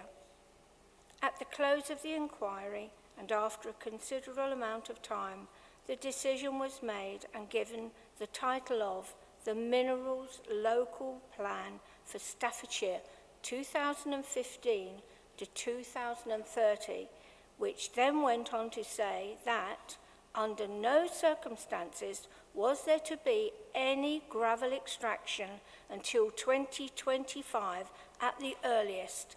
I ask you now, why is this CEMEX application even being considered? The document also states that no quarrying will commence until reserves in existing quarries in the area have been exhausted. The Council's own records and research by the community has indisputably shown that they are not. It also specifies many other conditions to protect this area, and those have been ignored. There have already been 2 applications refused to quarry this site, but after CEMEX representation to the last minerals review, the community realised a 3rd was certainly going to follow on the coattails of HS2, and it's arrived as predicted. There have been hundreds of technical and detailed objections to this application, along with objections from 4 parish councils, Lichfield District Council, the Inland Waterways Board, the Council for Protection of Rural England, and our Member of Parliament. But I want to focus on the objections of the residents and their families who have contacted me personally to express their fears and anxieties about these proposals, and which is why this planning application must be refused. They fear health risks from all aspects of this development, the impact of increased traffic, noise, pollution from 170 heavy goods vehicles a day, operating 24 hours through the day and night, 7 days a week, passing within meters of their home. There will be no respite from this. The erection of a 5-storey concrete factory and a 4-storey handling plant with cranes operating well above its height, blighting the landscape, along with the conservation towpath enjoyed by thousands of visitors every month. The devastating loss of important farmland and wildlife habitats at the time we are facing an environmental crisis. Increased dust and light pollution emitted by the concrete factory working through the night, and all the health risks that development will bring. Increased risk of flooding. In this fragile flooding plain, particularly from dewatering millions of gallons a day to the Byford Brook, which runs behind some of the most ancient and valued buildings in Staffordshire. Proposals do not comply with this council's mineral plan, the Lichfield District Plan, or the Oriwas Neighbourhood Plan, or even HS2's Code of Construction Practice. According to HS2, the site is simply not necessary for HS2. The site is not critical to the HS2 project. They have no interest in it at all. They know nothing about the site until the FOIs started arriving. They know nothing about the environmental claims in the application. It appears only way we can approve of... Oh, hang on. Sorry. That's it. The fact of the batching plant at Weeford, where CEMEX have another 2 applications in it to expand. I'm going to start that again, Chairman. The fact that the batching plant at Weeford, where CEMEX have another 2 applications in to expand even closer to HS2 works than the proposed site at Orgreave, official council records show that there are almost twice the reserves of sand and gravel in operational sites needed to supply the county with its annual requirement. This leaves plenty to supply HS2 as well. CEMEX say that my community's concerns are groundless, and they will mitigate any impact that these communities live with quarries at close quarters. There will be dust, the sound of lorries and the concrete factory loading and operating at night. The streams will be dead and hard with silt, and the roads will be damaged and perhaps some closed with the current tarmac quarry. Now I'd like to turn to the highlights and the devastating impact this application will have on the thriving tourist industry along the canal at Fradley Junction. Just 150 metres from the development, a 5-storey high in flat agricultural landscape, it will be seen from quite a distance. Fradley Junction is one of the most visited canal attractions in the UK, a year-round destination for families young and old, from near and far. It has a beautiful nature reserve and a specially developed children's wildlife area funded by the Lichfield District Council. To name but a few other attractions, there are numerous moorings for canal boats and a very successful, well-established caravan park, a cafe, the Kingfisher, a well-loved, picturesque and historic pub, the White Swan, another canal-side cafe, the Laughing Duck, and their neighbours, the Canal and River Trust Shop with a tourist information centre. Servicing the local village is Footsteps, a large children's preschool nursery and forest school. Along the canal, Fradley Marina will be hit hard. They are situated almost opposite the concrete factory. All these businesses are within a stone's throw to the proposed concrete factory and will suffer a devastating effect. It will change the landscape on a horrific level. Ladies and gentlemen, who would want to sail or moor up a narrowboat in another devastated, noisy, polluted landscape? Go for a walk, run or cycle through the dust cloud. The public chose our area to get away into the beautiful, peaceful environment. This will be all lost. People have invested in their homes and businesses, investing in their children's and grandchildren's environment and education. These will be hit hard by the development, justified in the name of HS2, but denied 1 penny of compensation. There are many reconciled path routes along that connect the villages. These are in danger of being ruined or lost forever. 4 well-loved ancient woodlands have already been felled, and what remains to those communities is now also in danger of being ruined or lost forever. The cumulative effect on this small area of Orrewas, Orgreave, Fradley, Kings Bromley will be intolerable. Road closures, traffic quarrying noise, HS2 construction, housing estates construction, borrow pits from HS2 dust, loss of farmland and farms, loss of tourism, not to mention diversions off the busy A38 along the busy A513, planned and unplanned. CEMEX say this is only for 5 years. The community don't believe it, and neither do I. This is a clear indication that CEMEX are already planning to extend their application past the 5 years, as they now show a haul road linking up to HS2 Phase 2A from the proposed concrete factory on their latest amendments. CEMEX are so certain that they will be granted this application that they have already begun closing lanes and laying electric supplies to this proposed site. Whilst I know this is not illegal, to send a message to utter contempt to the residents. Don't forget, CEMEX have already obtained consent from Derbyshire County Council to excavate another 1 million tonnes of sand and gravel at Whittington, just a few miles down the road, making this application an unnecessary extravagant.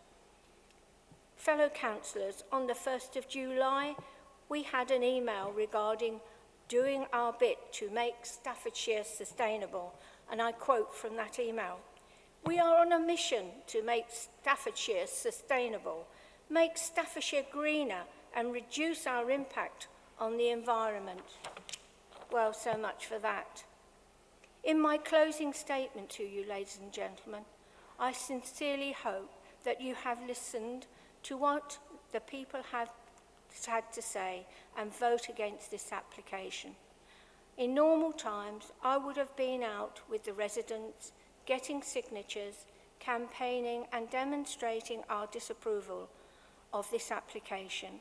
Obviously, due to the COVID restrictions, this has not been possible. Please don't be fooled by the lack of people demonstrating outside the building. My constituents feel very passionately about this matter.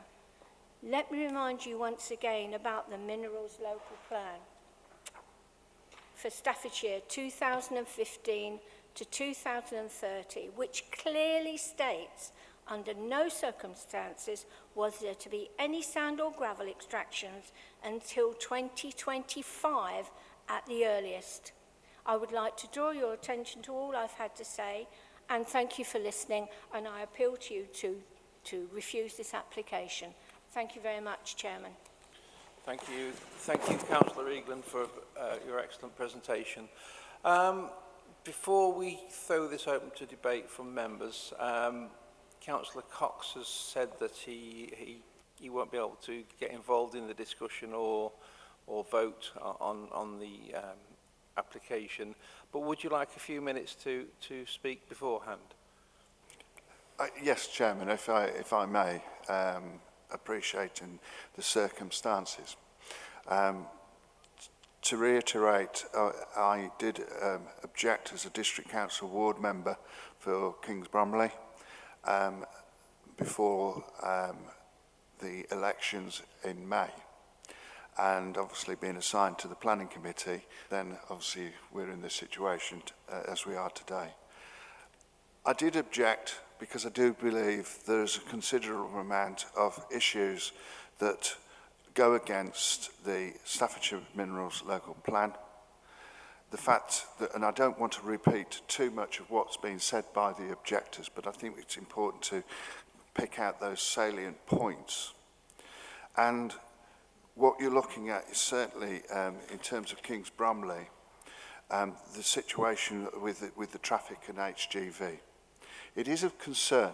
We do obviously have this agreement that went through on HS2, that the A513 through Kings Bromley Village is not to take place.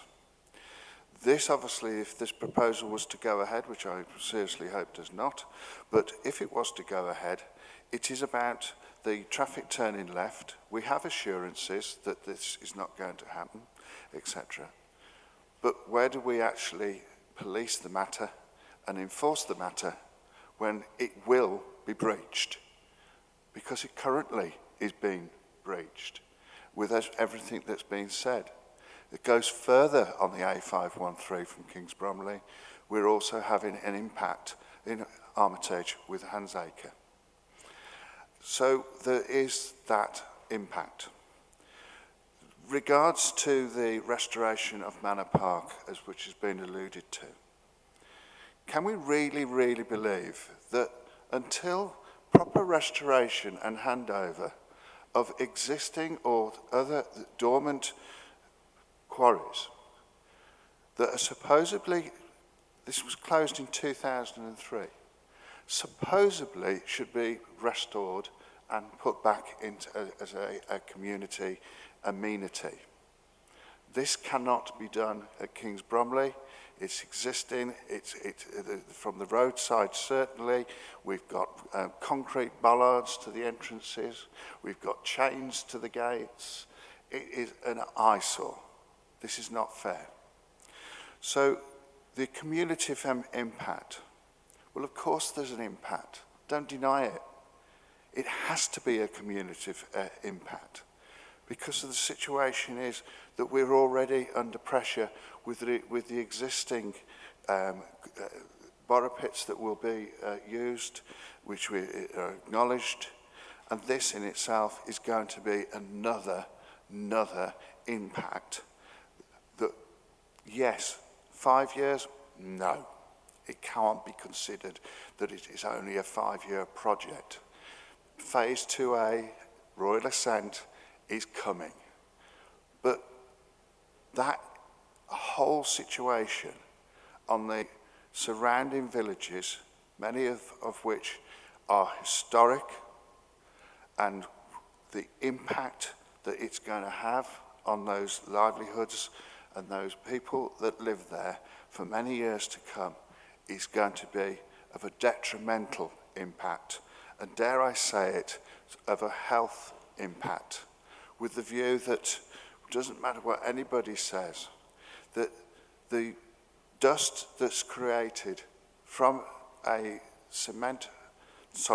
concrete factory will no doubt be in the air, and already there's an impact of health with asthma and so forth, and this is going to expand on it. People tend to live in the countryside to avoid all of those nasty situations that can occur. And here we go, is that our countryside is being decimated. And when I say decimated, that is not an understatement. You have to look at the impact of what HS2 is going to do, and now we have to have this in front of us. The visual impact, it's acknowledged that those silos, 16 metres in height, that's just over 52 feet in old language. It's all very well having a drone going overhead. We don't fly. We don't see that from the heights that the drone is trying to deal with. What we will see as a visual impact is silos of 16 metres in height. I'd like to see proposals of the mounds, screening mounds. Come on, they ain't going to be 16 metres plus in height to reduce the visual impact of such going installation. So the reality is, it is going to be there and it is going to be seen. We ourselves have suffered for the last 15 months by COVID restrictions. But one of the main emphasis during the COVID was to our residents, get out and take in the countryside, enjoy it. And that actually has been done. We're seeing far more people out and about, walking, enjoying what was considered beautiful countryside of Staffordshire. This is by piece being ruined. And we're no longer seeing it as green, pleasant land. We're seeing it become a concrete jungle, because that's all we're going to see. And with all the mitigation of tree planting and new hedgerows, you're telling me that HS2 or even CEMEX, certainly HS2's record so far on tree planting is absolutely abysmal.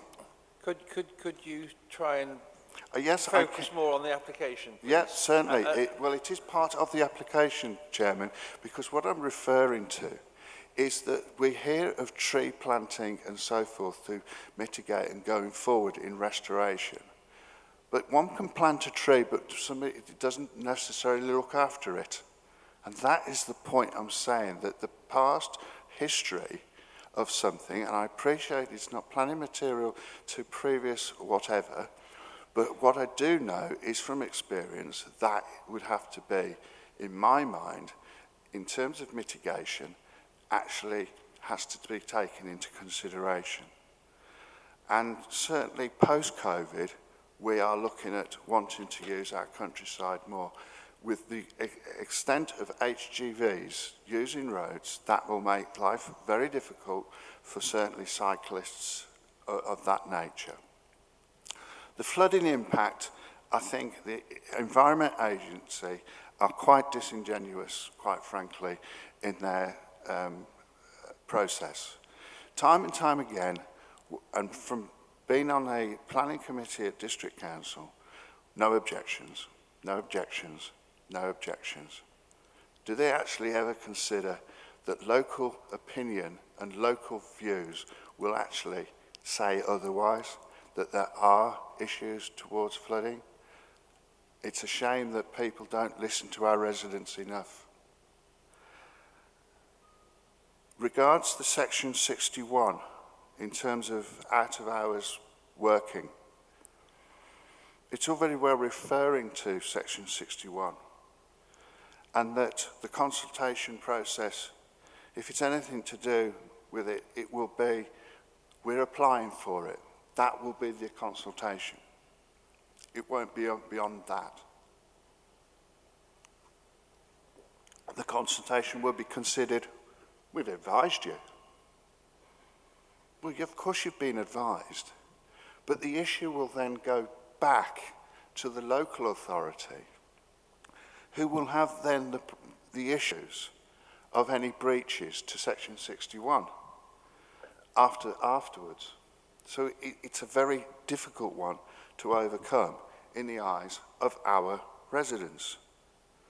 So permitting this particular application could be considered that the County Council has an abdication of a responsibility, because it'll be passing it on to the local authority of Lichfield District Council, because they will be the ones that will be having, as the report clearly states, they'll be the ones that are going to have to deal with the aftermath of all the issues surrounding environmental health and the situation. Councillor Cox, could you, again, could you sort of focus on this application that we're talking about today, or I will have to sort of stop you?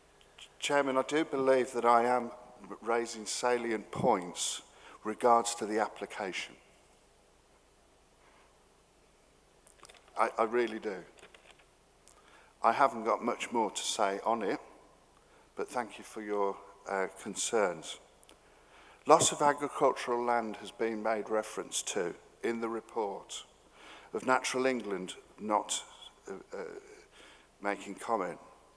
Do we actually have a view from the National Farmers Union representing loss of agricultural land in terms of feeding an ever-growing population? I don't see that. I think it's material that, information that could have been provided or requested. Already, impact on farmers is already having an issue, certainly within my division of Lichfield Rural West. So, Chairman, I do employ members.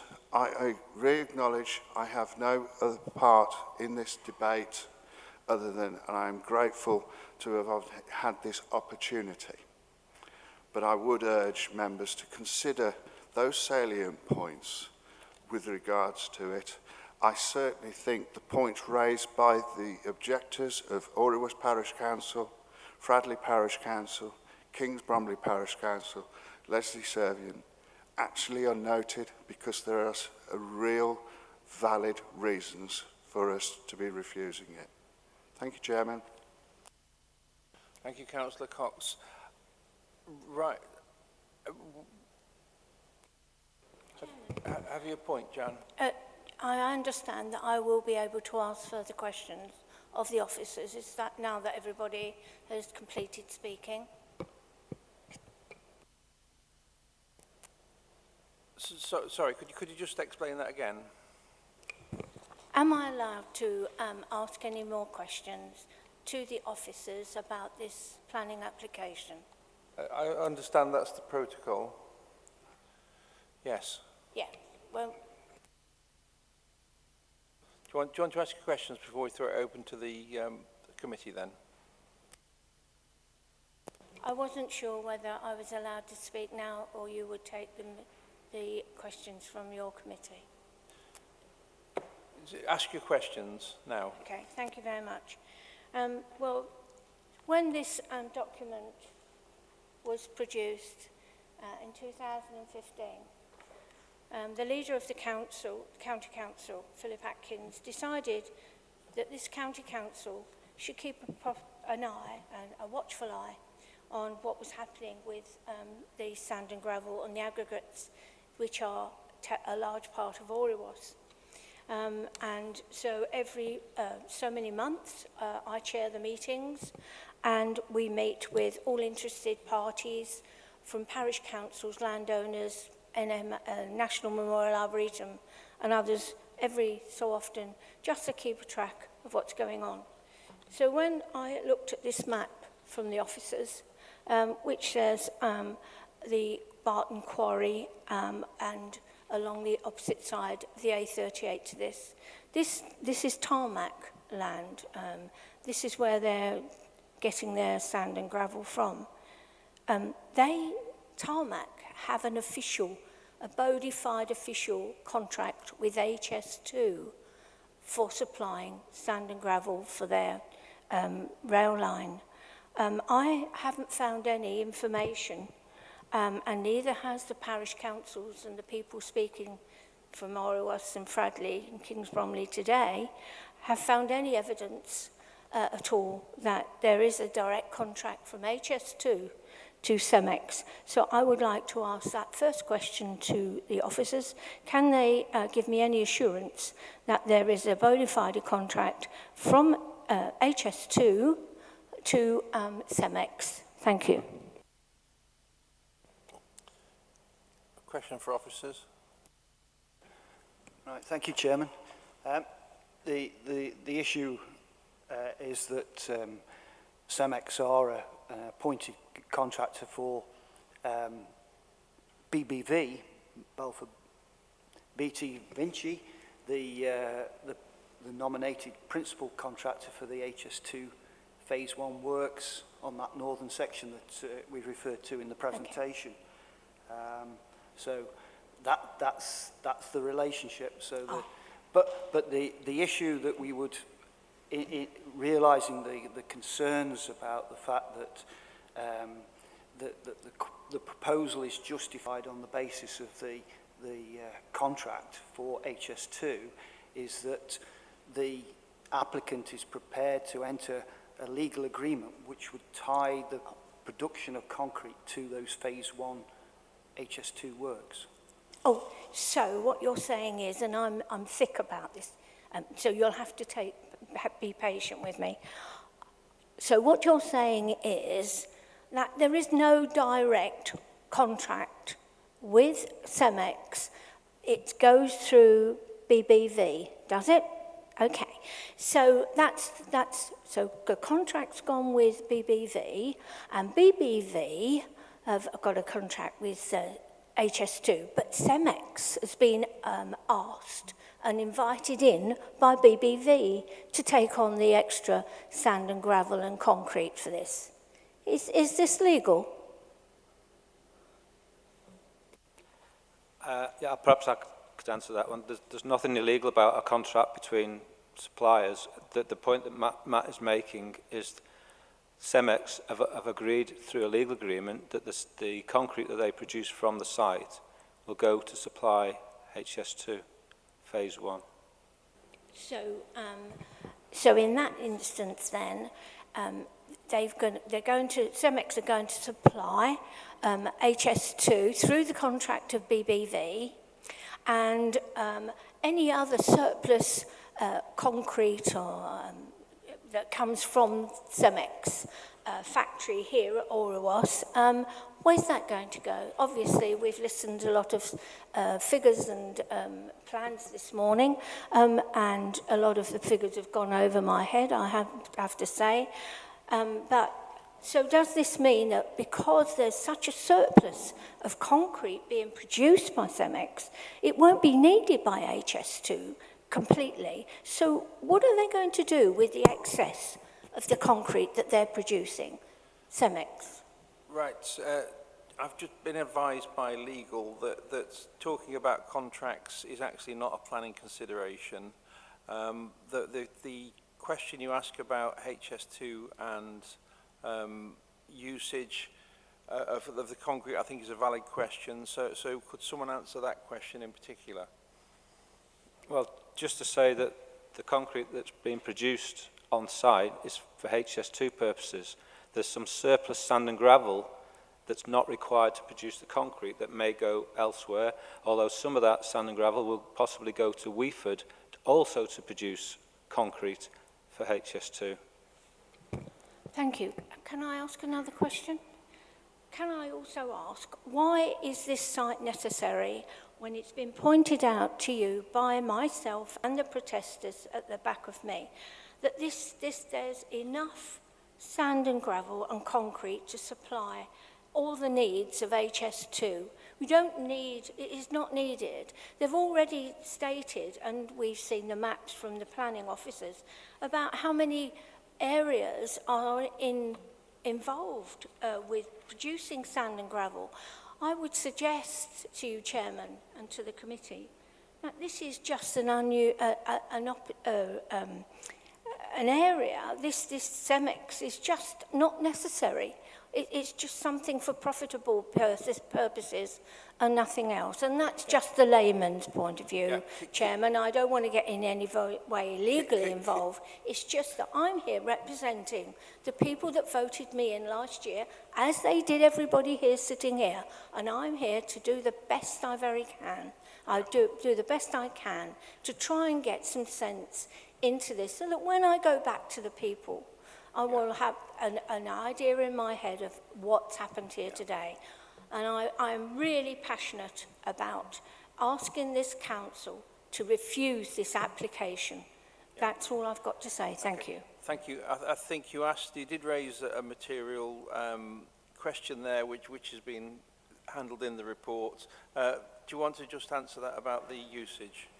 Yes, Councillor Eagland highlights the issue of the fact that the plan has made provision for a period of time, and Councillor Eagland was involved in that process following the plan. But where we stand today is on the basis that we have a plan that provides for 5 million tonnes of aggregate, or sand and gravel should I say, a year. That's the basis of the plan, with the allocations in the plan. But there's an issue of capacity to produce the amounts that are required. I mean, the 5 million tonnes is assessed, as we've said in the presentation, on the general requirements. What we didn't know at the time of the plan was the additional requirements that would come about from the HS2 project. And what we're facing now is the fact that, generally speaking, the figures would show you that there's an adequate land bank in terms of meeting the general requirement. But what we're faced with today is the fact that we've got an additional amount of sand and gravel demand that goes above what's already a very healthy market in terms of the general market, with all the housing and the construction that's going on in the general market. And what we're having to do is sort of consider the demands for HS2, which we tried to sort of explain in the presentation, on top of what we've already got provision for. Thank you. Right, now the committee's got the report in front of them. The recommendation is to permit. There are some reasoned arguments in there. Could I now throw it open to the committee to ask questions and debate the application? I'll start with Councillor John Francis, and then Councillor Sutherland and Councillor Lawson. John. Thank you, Chairman. I'm not going to reiterate what my two fellow members have said. It's been said very well, as the Parish Council representatives. Paragraph 87 on page 22, bottom bullet point. And everyone knows in this chamber who have been here before, for the last 12 years, I've done nothing but object against HS2. HS2's ploughing through my division and doing exactly the same to my villages as it's doing to Janet's division. And it's just a ridiculous vanity project, in my view, that's not necessary, and the COVID situation has proved that with the Skype and Teams conferences we've had. You don't need to travel to London anymore, or Birmingham or Manchester to attend a meeting. So that's that put to bed. If you look at bullet point, the bottom bullet point on page 22, by using a third party to fulfil HS2 need, HS2 Limited are circumnavigating the intention of Parliament under the 2017 Act and avoid paying compensation and blight to those that suffer loss because of HS2 project and stripping the local community of HS2 safeguards from excessive working practices, and objectively believes this to be a matter of public interest for the purpose of a judicial review. Yes, third-party projects. In all the years that I've attended HS2 meetings, you can never see the same engineer twice. And you, as chairman, as cabinet member, you and I went to a specific meeting where they couldn't even work out the heights of structures. And one of the structures in my division is 20 metres high. It's a concrete viaduct, which is why they need some of this stuff. They bought up the mineral rights along the path of HS2 so that the construction can go ahead with sand and gravel, and this is one of them. And in my view, it's doing a lot of damage to Staffordshire without any benefit. That's my personal view. On page 25, paragraph 101, 7.9 of the Minerals Local Plan states there's no reason to indicate the existing pattern of supply and demand for sand and gravel will change in Staffordshire over the next 15 years. That's been alluded to by Janet and Councillor Cox. I fail to see why we have to bow. I know it's a government act. I know it's going to go ahead, partly go ahead. We could end up with concrete structures. I don't know if people have actually seen the programme Abandoned Engineering. We could end up with concrete structures all over the place, mineral pits like this that are being dug. And causes major issues. Councillor Francis, there's a little bit of supposition in that, and I won't let you get away with that one. All right, I'll give you that one. But as far as I'm concerned, this application should not go ahead. I think it's detrimental to the environment, has been alluded to by Janet, and I think personally, from a county council point of view, we're on dangerous ground with this one, particularly if they do go ahead with a judicial review. Thank you, Chairman. Next speaker is Mike Sutherland. Thank you, Chair. I've actually got almost the same question that John's just given, but I'll reshape the way that I ask it. We've got a moral dilemma here that the council have agreed a local minerals plan 2015 to 2030, and I know when these commitments are made, hopefully then they're made with the knowledge of a 10-year, 20-year plan ahead. But I want to ask the question, was that commitment, if the officers know, and I'm not trying to put anyone on the back foot here, was any commitment was there any knowledge when this commitment was made that there would be, within our plan, that would be no demand for HS2? So that's part of the question I've got. The other one is, we've got, or it's been said, that 7 quarries within the area. Have we gone through the actual capacities of all those 7 quarries? Because are we in danger of duplication and creating an unnecessary problem here if we've got enough quarries that can actually produce that capacity? And again, I'm not expecting I'm posing a question that you may not be able to answer today. There are other things that I've got in terms of if Tarmac have got a contract, so what? CMEX, whether they get it via the back door, those are technicalities, and I wouldn't have thought that we as a planning committee should take too much notice of that. One of the big concerns I do have is the 24-hour operation. I don't think there's enough substance in the report that justifies full 24 hours. And I am very, very concerned about policing of routes, because we have seen other quarries where policing is the most difficult problem that we have. And again, you might argue that that's not a planning thing, but it's a major consideration. Thank you, Chair.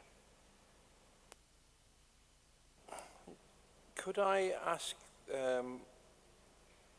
the officers just to reiterate the working hours and the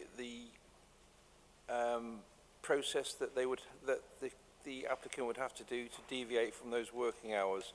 It has been brought up by all of the objectors in terms of working hours. I think it's in the report, but it just needs clarifying at this meeting, please.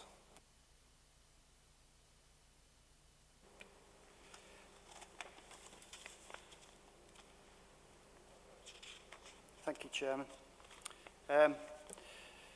Yes, the report refers to, the report makes recommendations on the conditions that might be imposed if permission is granted.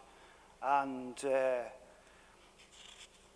essentially, the proposal comes forward on the basis that the quarry itself will operate to standard hours consistent with the Code of Construction Practice that HS2 have obliged all their construction operations to abide with. The nature of the works at HS2, of which I'm not an expert, but the applicant foresees that during the construction of those concrete features along the HS2, that there might be certain pieces of work that need to be done exceptionally out of hours and out of the hours that are specified here under condition 10 on the recommendation. So we're talking about the concrete plant normally operating between 8 and 6 o'clock Monday to Friday and 1 o'clock on a Saturday. There is an exception to allow for the import of cement during normal hours from 7:30. But when it comes to the issue of these exceptional nighttime movements, then we've said that we take on board the concerns already raised about the fact that we want to be in control and be able to understand what is actually involved, the frequency of the events and the intensity of the lorry movements. So that's why, as an exception to the normal standard hours that we've recommended there under condition 10, that we would say that before they carry out any nighttime movements, the applicant will be required to put in a submission to the Mineral Planning Authority, irrespective of their applications to the District Planning Authority about Section 61 applications relating to works on the construction area, so that we would be able to ascertain the issues about the frequency of movements and the period of the events that were going on. So that's the assurance that's provided with the recommended condition.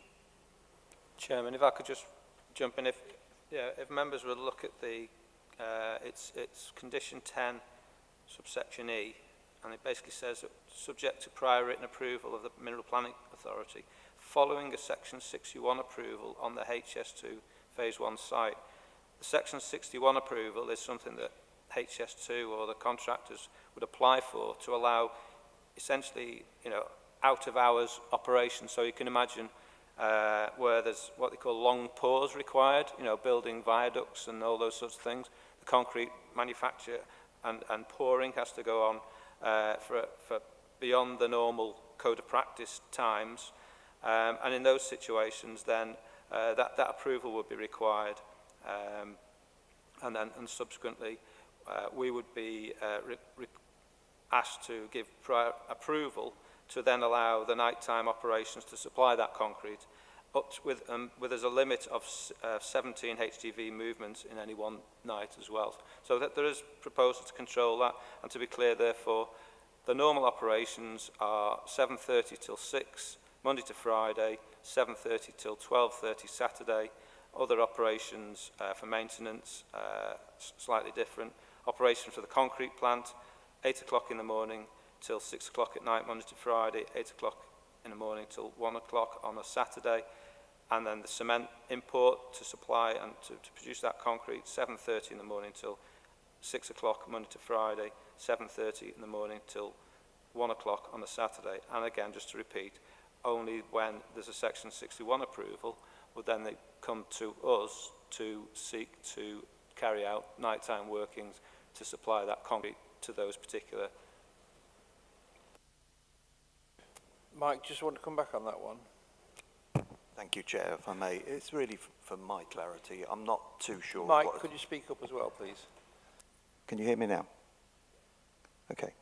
On Section 61, I'm not that familiar with that procedure, other than it's an application. Now, I'm not saying it would be, but couldn't an operator just use a blanket, just keep applying for them?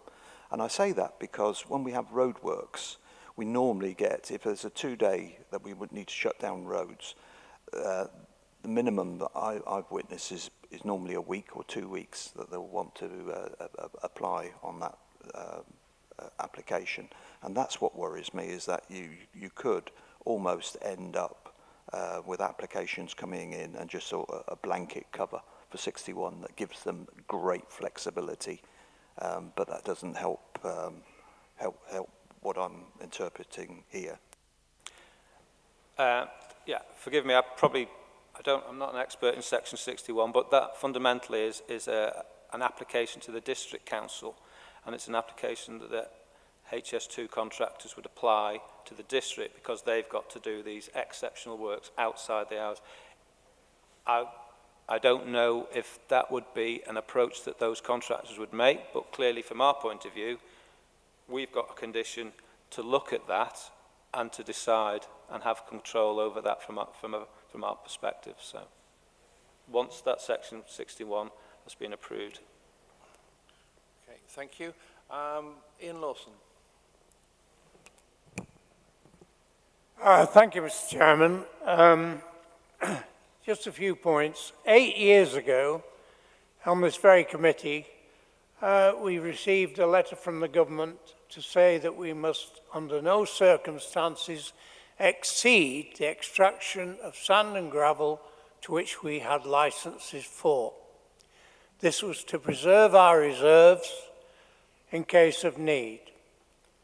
Now, we propose to give hundreds of tons of this stuff for a railway that is going up to Scotland, so I believe, but they're thinking of putting borders close to us, so I don't know where the hell that's going. So it looks as if that's gone by the wayside, but Janet was quite right. It was 25 years, I think. The other point is, this is a floodplain they're building on. And if you look at page 2 of the paper here, item 11, towards the bottom, it said, lowering of the Kings Bromley Viaduct, Bourne Embankment and the River Trent Viaduct. In summary, the HS2 embankment at its nearest point to the quarry will now be marginally lower than originally assessed. I don't know whether you experienced the weather about a fortnight ago, and we are told this is with global warming what's going to happen. I have never seen such torrential rain in my life. I just can't understand this floodplain and building on it. And the last thing, of course, is we're going up against HS2. Although they're not actually saying they're involved in this, Hanson and the other quarry owners are involved in it. And you're talking big business. Whichever way we vote on this, I would love to vote against it, but I know perfectly well what will happen, and it could and possibly might end up in High Court, because we've seen how ruthless HS2 are and can be and will be. We don't want to end up in any high courts trying to fight a losing battle. If government are behind this, I'm sorry, but it's a no-go. I'm talking now from experience and serious trouble I got into for voting against the popular vote. But much as I would like to see this go through, I think we have to allow this one. But we could put some very serious obstacles in front of them. Thank you, Chairman. Thank you, Councillor Lawson. Councillor Snape. Thank you, Chairman. First of all, I would like to thank Mr Griffin, Councillor Eagleton, Mr Kelly and all the other speakers who have spoken today to give us background, information, etc. We as councillors, whether it be county, district, borough, parish, are there to make a difference. And that difference can have different effects. We as a county, a couple of years ago, decided some of our outcomes. The first one was to be able to access more good jobs and feel the benefit of economic growth. Something like HS2, ChemX may do that. It may bring jobs, it may make money for the county, it may other people outside see it in a different light. The second one was to be healthier and more independent. And the third, to feel safer, happier and more supported in and by our communities. Well, from what I've heard today, the first one may be achieved. But the other two, if the first one is achieved, probably wouldn't be. We've been told that the mineral plan says how much could come out, when it could start, and when it had to conclude. That was voted on by this council. The plan had to come to full council and was voted on. So it's the decision of the council, that's what it is. And one of my worries today is that by this application, we're actually going against the views of this council. Because this council said how much had to come out, where, when, and whatever. And this is now going against what was voted on in council. And I think, really, the plan should have had to be amended and come back to council for council to make that decision. What we're doing today is actually bypassing the decision made by this full council. I mean, there may be a different legal point on it, but I don't know. That is my personal view. We're going against what was voted by members over many years. We're told that there is sufficient already there without the need to dig deeper, to open new quarries. But we're sending it elsewhere. Well, surely, if we don't need to start till 2025, as a plan says, we can just wait until 2025, fill the old contracts that we're doing now for Warwickshire and Birmingham, then start supplying CEMEX when they can make a secondary application when it'll come within the guidelines of the plan. I never like to be on a planning committee where you're worried about an appeal. If you are, you make the wrong decision. So I can't support Councillor Lawson on that. I've been on district planning and here now for over 9 years. And what I've heard today, because of the interests of our residents, we've been told that there's significant impacts on the lives of our people, significant impact on our villages. So for those reasons, and the fact that we're going against our plan, I cannot support this and I will be voting against it.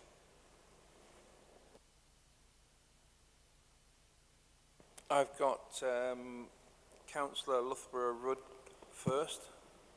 Hello, Chairman. I didn't think I'd first be speaking on HS2, but I stood up, this is the first time I've spoken as a county councillor, and I thought I had no choice. I quite believe in the environment, and I'd like to ask the officers a few questions on that one. In regards to biodiversity, it mentions a plan. It doesn't mention how, it doesn't mention when. I'd like conditions on it, if I vote for this, because I do believe dramatically that the impact on the nearby canal, which is one of Staffordshire's most good assets, which is right in my district, I should add, as I represent Burton Wood with the constituency of I'm in his Lichfield, so I'm highly concerned of that. I'm also highly aware that there's quite a few schools nearby here. There's the National Memorial Arboretum, and I'm not sure also whether putting this on a land that's susceptible to flooding is the best idea. However, I'm aware that this probably might go through, as Councillor Lawson said, on appeal, but I can't, in good consciousness, give my vote towards something that I think we as a council, my predecessors, and some of you were there, obviously, agreed a plan for this county. I don't believe plans should be ripped up just because one business says you should. If we do that, we're setting ourselves a minefield of which we may not be able to anticipate consequences. Because other companies will come and try and do the same thing, and we have to consider very carefully what we're about to do here. And yes, we can't stop HS2, it's a government scheme. And regardless of what I think about it, I don't think it's a great idea, I think everyone's working from home, but it's going to happen. But what we have to do is make sure it's sustainable to the communities that we represent, and especially the rural communities that are being smashed to bits. I believe that they, most importantly, should be at the heart of our decision making, because after all, we are elected by the people of Staffordshire, and from what I see, the people of Staffordshire, as a majority of the divisions, don't like this plan, and therefore I cannot vote for it.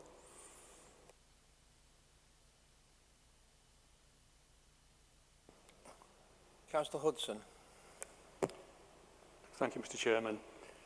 Having been in charge of the rural policing in that area for a number of years, I know the area quite well out at Oriwas. And I suppose we've got to look at the scales of justice and the balance here, haven't we? So if the Victorians had thought back in hundreds of years ago, well, we will wreck the countryside if we build railways, then we wouldn't have the railway network that we have today. A sacrifice had to be made and for the good of the country. However, when we look on the other side of the coin, the area that we're talking about is a natural beauty. It will be greatly disturbed. And we have to look back. And I wasn't a councillor when the Minerals Local Plan for Staffordshire was voted on, but it was. And we have to look at, if we don't vote for this today, we're not actually voting against HS2. What are we voting against is a possible one supplier for the materials. So we've got to look at what's in the best interest of Staffordshire. Now, to me, there is a lot of flooding there, and I can remember the National Memorial Arboretum being flooded very, very badly years ago, that we had to replant about 5,000 trees, didn't we, Janet? So that's one thing. And then let's look at the main thing. Now, to me, a promise is a promise. And if we made a promise years ago that we wouldn't allow any more extractions till 2025, then to me, that is paramount, and I can't vote for this application. Thank you. Could I ask officers at this point just to clarify the situation regarding the mineral plan which did come to full council under my portfolio in whenever it was, and what has now changed that we can go against that mineral plan? Yeah, thank you, Chairman. Yes, I think it's important to appreciate that the mineral plan was adopted at a time when we didn't know the demand from HS2, so we didn't plan for extra mineral to supply HS2. So that was the point that Matt was making. We have planned for general supply, but not the extra supply required for HS2. So that's, we consider, as officers, a material consideration. And I just wanted to remind members what it says at paragraph 93, which we put in all reports, which is government guidance, which states that to the extent that the development plan policies are material to an application for planning permission, the decision must be taken in accordance with the development plan unless there are material considerations that indicate otherwise. And the National Policy Guidance also says that it represents up-to-date policy and is a material consideration itself, so that's the guidance itself. And it includes a presumption in favour of development. And it says that if decision takers choose not to follow national policy guidance, where it is a material consideration, clear and convincing reasons for doing so are needed. So I just wanted to make that clear, that yes, the plan anticipated this area will be worked in the future, and it anticipated at the time it would be from 2025 onwards. But what we've tried to explain, and what Matt's explained, and it's in the report, is that HS2 has generated an unprecedented and unplanned for demand for aggregate to produce concrete to supply HS2, and this proposal therefore has come forward within an area that is already allocated in the plan for future working. So that is the reason why it's come forward, and that is the reason why officers have recommended approval. Yes, we feel it's a departure from the plan because it's come forward sooner rather than later, but the reason it's come forward sooner, we've accepted, is the demand required to supply HS2. And again, just to make sure for members, I've heard a number of people commented on not liking HS2 and voting against it in the past or whatever. At the end of the day, that is a government decision, is to build HS2, and this is a proposal to help construct HS2, and that is the part we're dealing with today. Okay. Could I also, for the information of the committee and anyone who's listening online or in the gallery, ask John just to give us a clear steer in terms of the legality of what we're looking at and what we're proposing and what might be proposed. Thank you, John. Yes, thank you, Chairman. It has been mentioned in some of the representations and objections, and we've heard it from Councillor Francis, the mention of potential judicial review of a grant of planning permission by this committee. A threat of judicial review in itself would not be a reason to refuse planning permission, as long as the authority is satisfied that the decision is sound, which the officers in this case recommend a grant of planning permission would be. Judicial review can only be brought on grounds of illegality, irrationality, or procedural irregularity. It wouldn't simply be a question of an aggrieved party disagreeing with the decision. There would have to be precise legal grounds for a decision to be overturned by the courts. If the application is refused, then there is a potential for an appeal against that refusal, and proper planning reasons would have to be given and backed up with evidence at any appeal that was brought. Otherwise, there would be a risk, otherwise the appeal would not only be allowed, but there would be a risk that costs could be awarded against the council.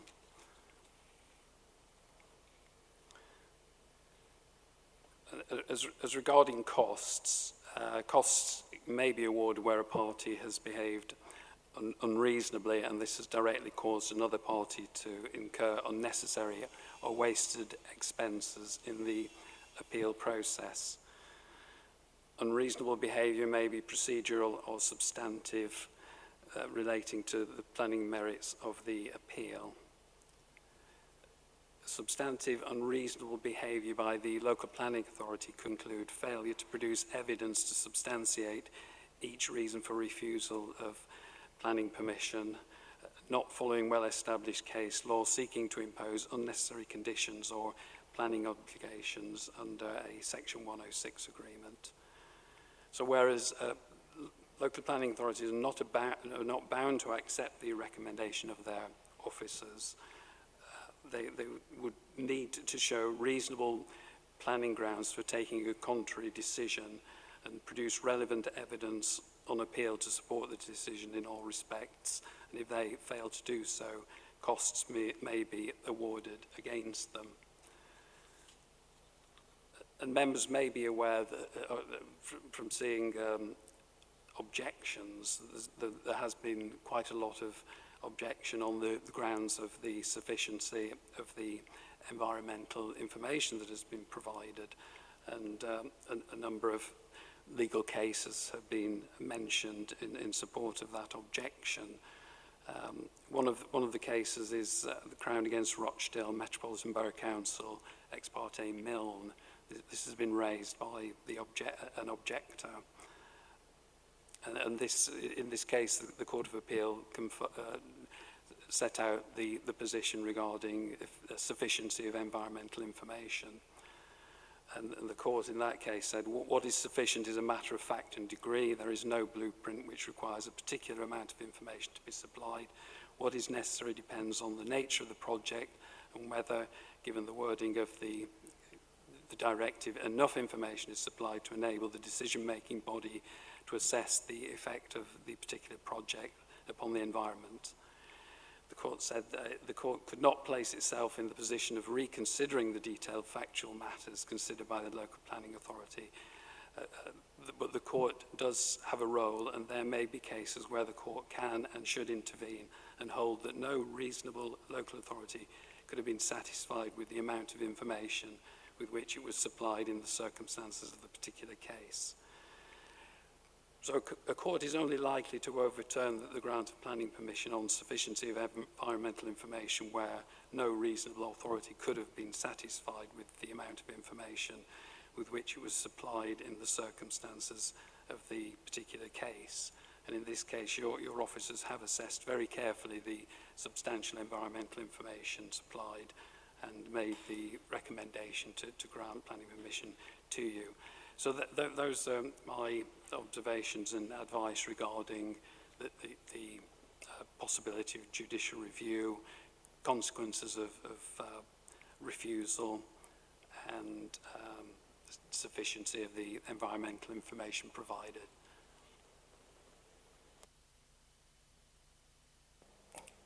Thank you both for that information. It's important that we do have the full facts in front of us, and we are aware of the consequences of a contrary decision to the planner's recommendation. Bearing in mind at the training, it did say that if we do decide, or the majority of the committee decides it wants to go against officers' decisions, there is a need to come up with a factual, solid reason for planning reason for that opposing view.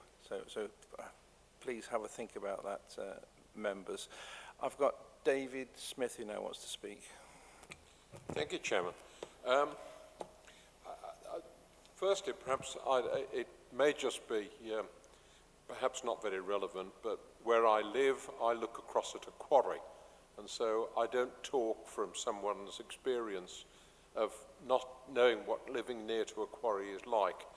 And also where people have mentioned HS2, HS2 enters Staffordshire in my division. So I know exactly what the problems are and how we need to deal with them. But then going on from that point, Chairman, I've listened to the debate today, and I would have to say I totally agree with all the comments that have been made by everybody. I think they've been well made and well presented by both members of this committee and also the people who've given evidence to us. But as a planning committee, we then have to consider what's in front of us. We have an application which, if we're to turn that application down, we have got to have, and I hesitate to say concrete reasons for why, but I haven't heard any reasons which would support the possibility that we would refuse that application. We've mentioned that we should never ever be as a committee, and I totally support the view that the fear of an appeal is something that we should influence our decision making. But the reasons for refusal have got to be planning reasons. Otherwise, on an appeal, we'd get slaughtered. And undoubtedly, on this application, if we do turn it down, it will be appealed against. And so, if we are to vote, and anyone on this committee that is choosing to oppose the appeal, oppose the application, I think need to be able to express to this committee very, very clear, acceptable reasons in planning terms for why they're taking that argument. And at the moment, Chairman, I've not seen that. Thank you, David, for those sage words. I've got Paul Snate first and then Mike Sutherland. Thank you, Chair. A breach of our minerals plan is a planning ground, and I believe they've breached our minerals plan. Okay, not section 91, whatever 3 at the end, is like a cop-out and all-inclusive. We've got to do this, but we can get away with this if we get away with it. So I really believe the first planning grounds is that we're breaching our plan.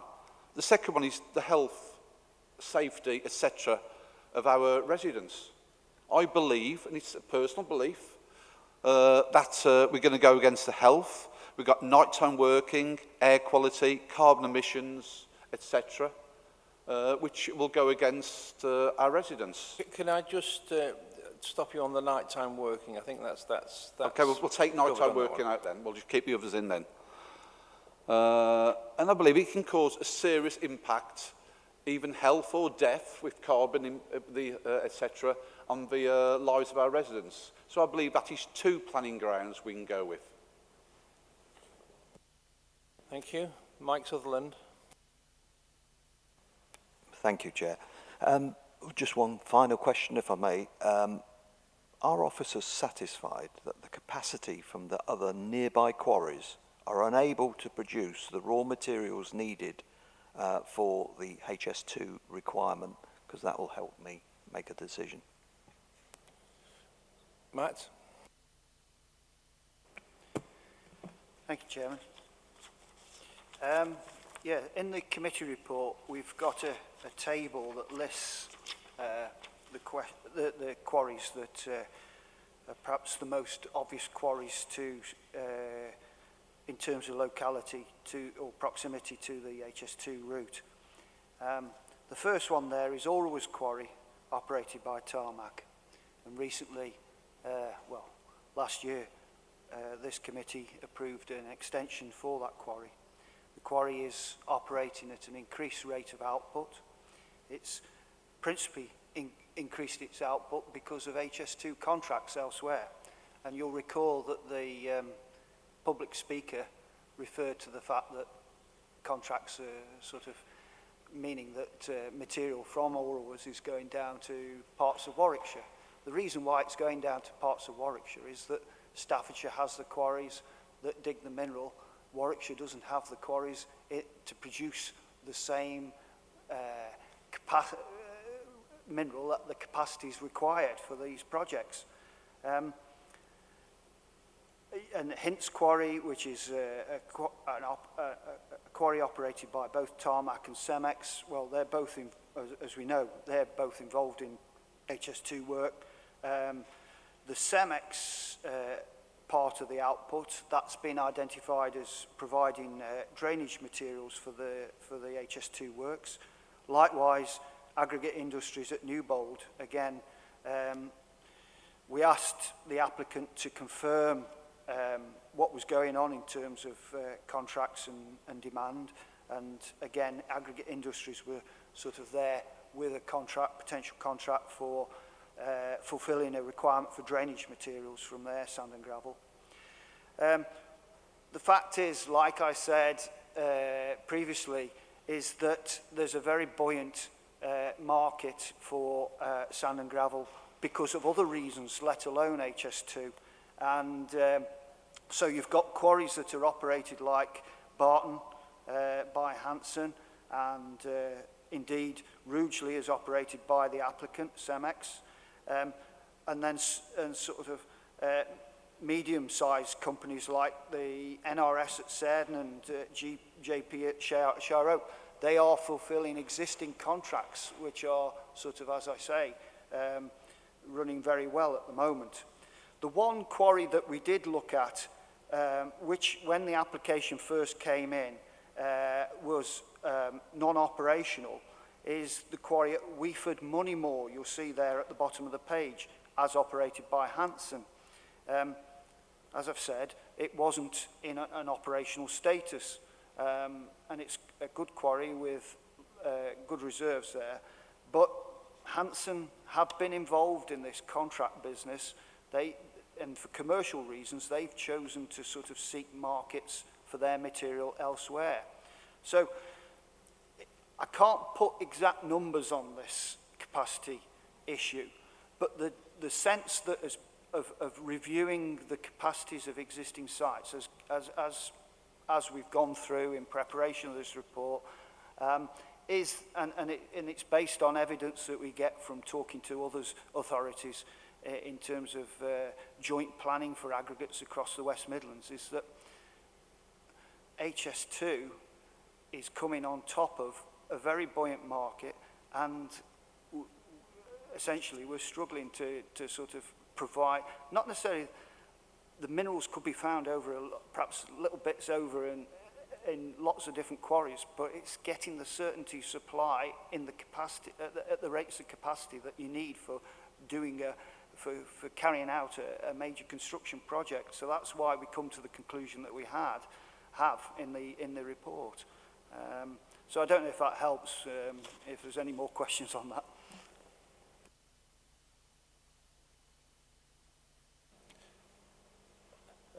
I've got Dave Smith and then Phil Hudson. Chairman, can I just comment on the minerals plan?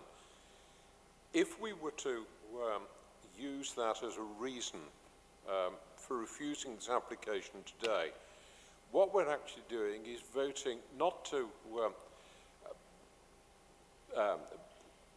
stop this application totally. We are simply saying come back to us again in 4 years' time, because in 4 years' time it's in the plan. If we're looking at what the application is before us now, it's got a 5-year life cycle. It will be virtually over and done with by the time the fact that we would have deferred this application until it came on stream with the original minerals local plan. It seems to me that that doesn't serve a purpose. The community is going to get hit with this one way or the other. The fact that we are the main source of minerals in Staffordshire is something that we're going to have to live with.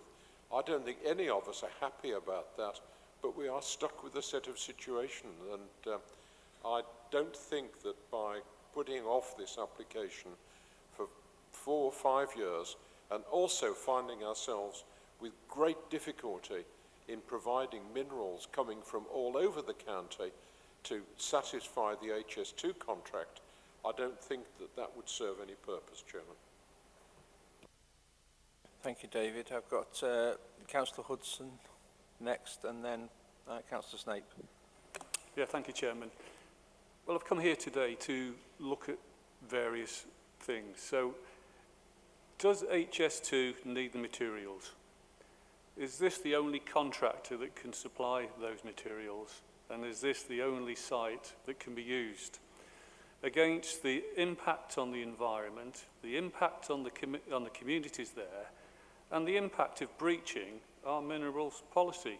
And you haven't convinced me today to vote for it, because I don't think you've proved to me that, yes, we know that HS2 do need the materials, but I'm not convinced that this is the only contractor that can supply them, and that this is the only site that can be used, against the devastating impact on the environment and the communities. And the fact, you know, we passed a policy years ago which I wasn't part of, but I do believe that once you've made a decision of the importance of that we stick by it. Thank you. Thank you, Chair. This is my last point, I can assure you. Councillor Smith has said about waiting until 2025, and it might be too late. This is the first time I've mentioned HS2, because whatever anyone's views are, HS2 is happening. It's coming through our county, and that's all we can say. But by waiting until 2025, we're not putting the two things together. We're not causing the two problems at the same time, Councillor Smith. We're letting HS2 do its job, be built, etc., use the aggregate that's already there, and then if CEMEX want this in 2025, which it probably won't, but it's still there as an option for other people to use. I just feel we've got to separate the two things, and just because they want it now, we shouldn't have to breach our plan. The plan says certain things, the aggregate we believe is there from elsewhere, and that's what they should be using. And it's not a case of waiting until then they'll have it. They probably won't want it then. Well, I think we're coming to a conclusion of the discussions now. We do need a proposal to support the officer's recommendation of permit. David Smith's going to do that, and we need a seconder. Ian Lawson. Thank you. So I think what we do now is we take the vote. So all those in favour of following the officer's recommendation and all that's written in the report to permit, would you please show... Could I just ask, before we take the vote, that the officers are confident, if it were to be refused, what reasons we are using that are acceptable in planning terms? I think we'll take the vote first, please, David. So all those in favour of the recommendation by the officers to permit, please show your hands.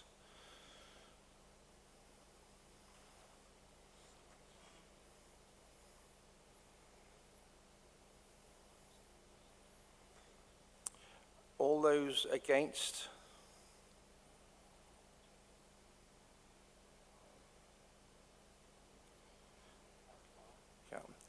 And as chair, obviously, I will go with the officer's recommendation.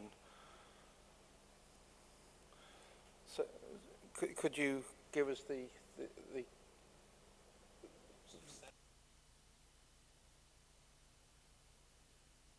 That's 7 in favour and 5 against. Therefore, the officer's recommendation to permit has been withheld by this committee. Thank you. Could I thank all of those that have been involved on both sides for what has been a challenging but very interesting discussion, and thank you all. And we'll move on to item number 6, exclusion of the public. And there's no items on exclusion of the public. So thank you all so much for attending. Thank you for your input, and drive safely or travel safely home. And thank you.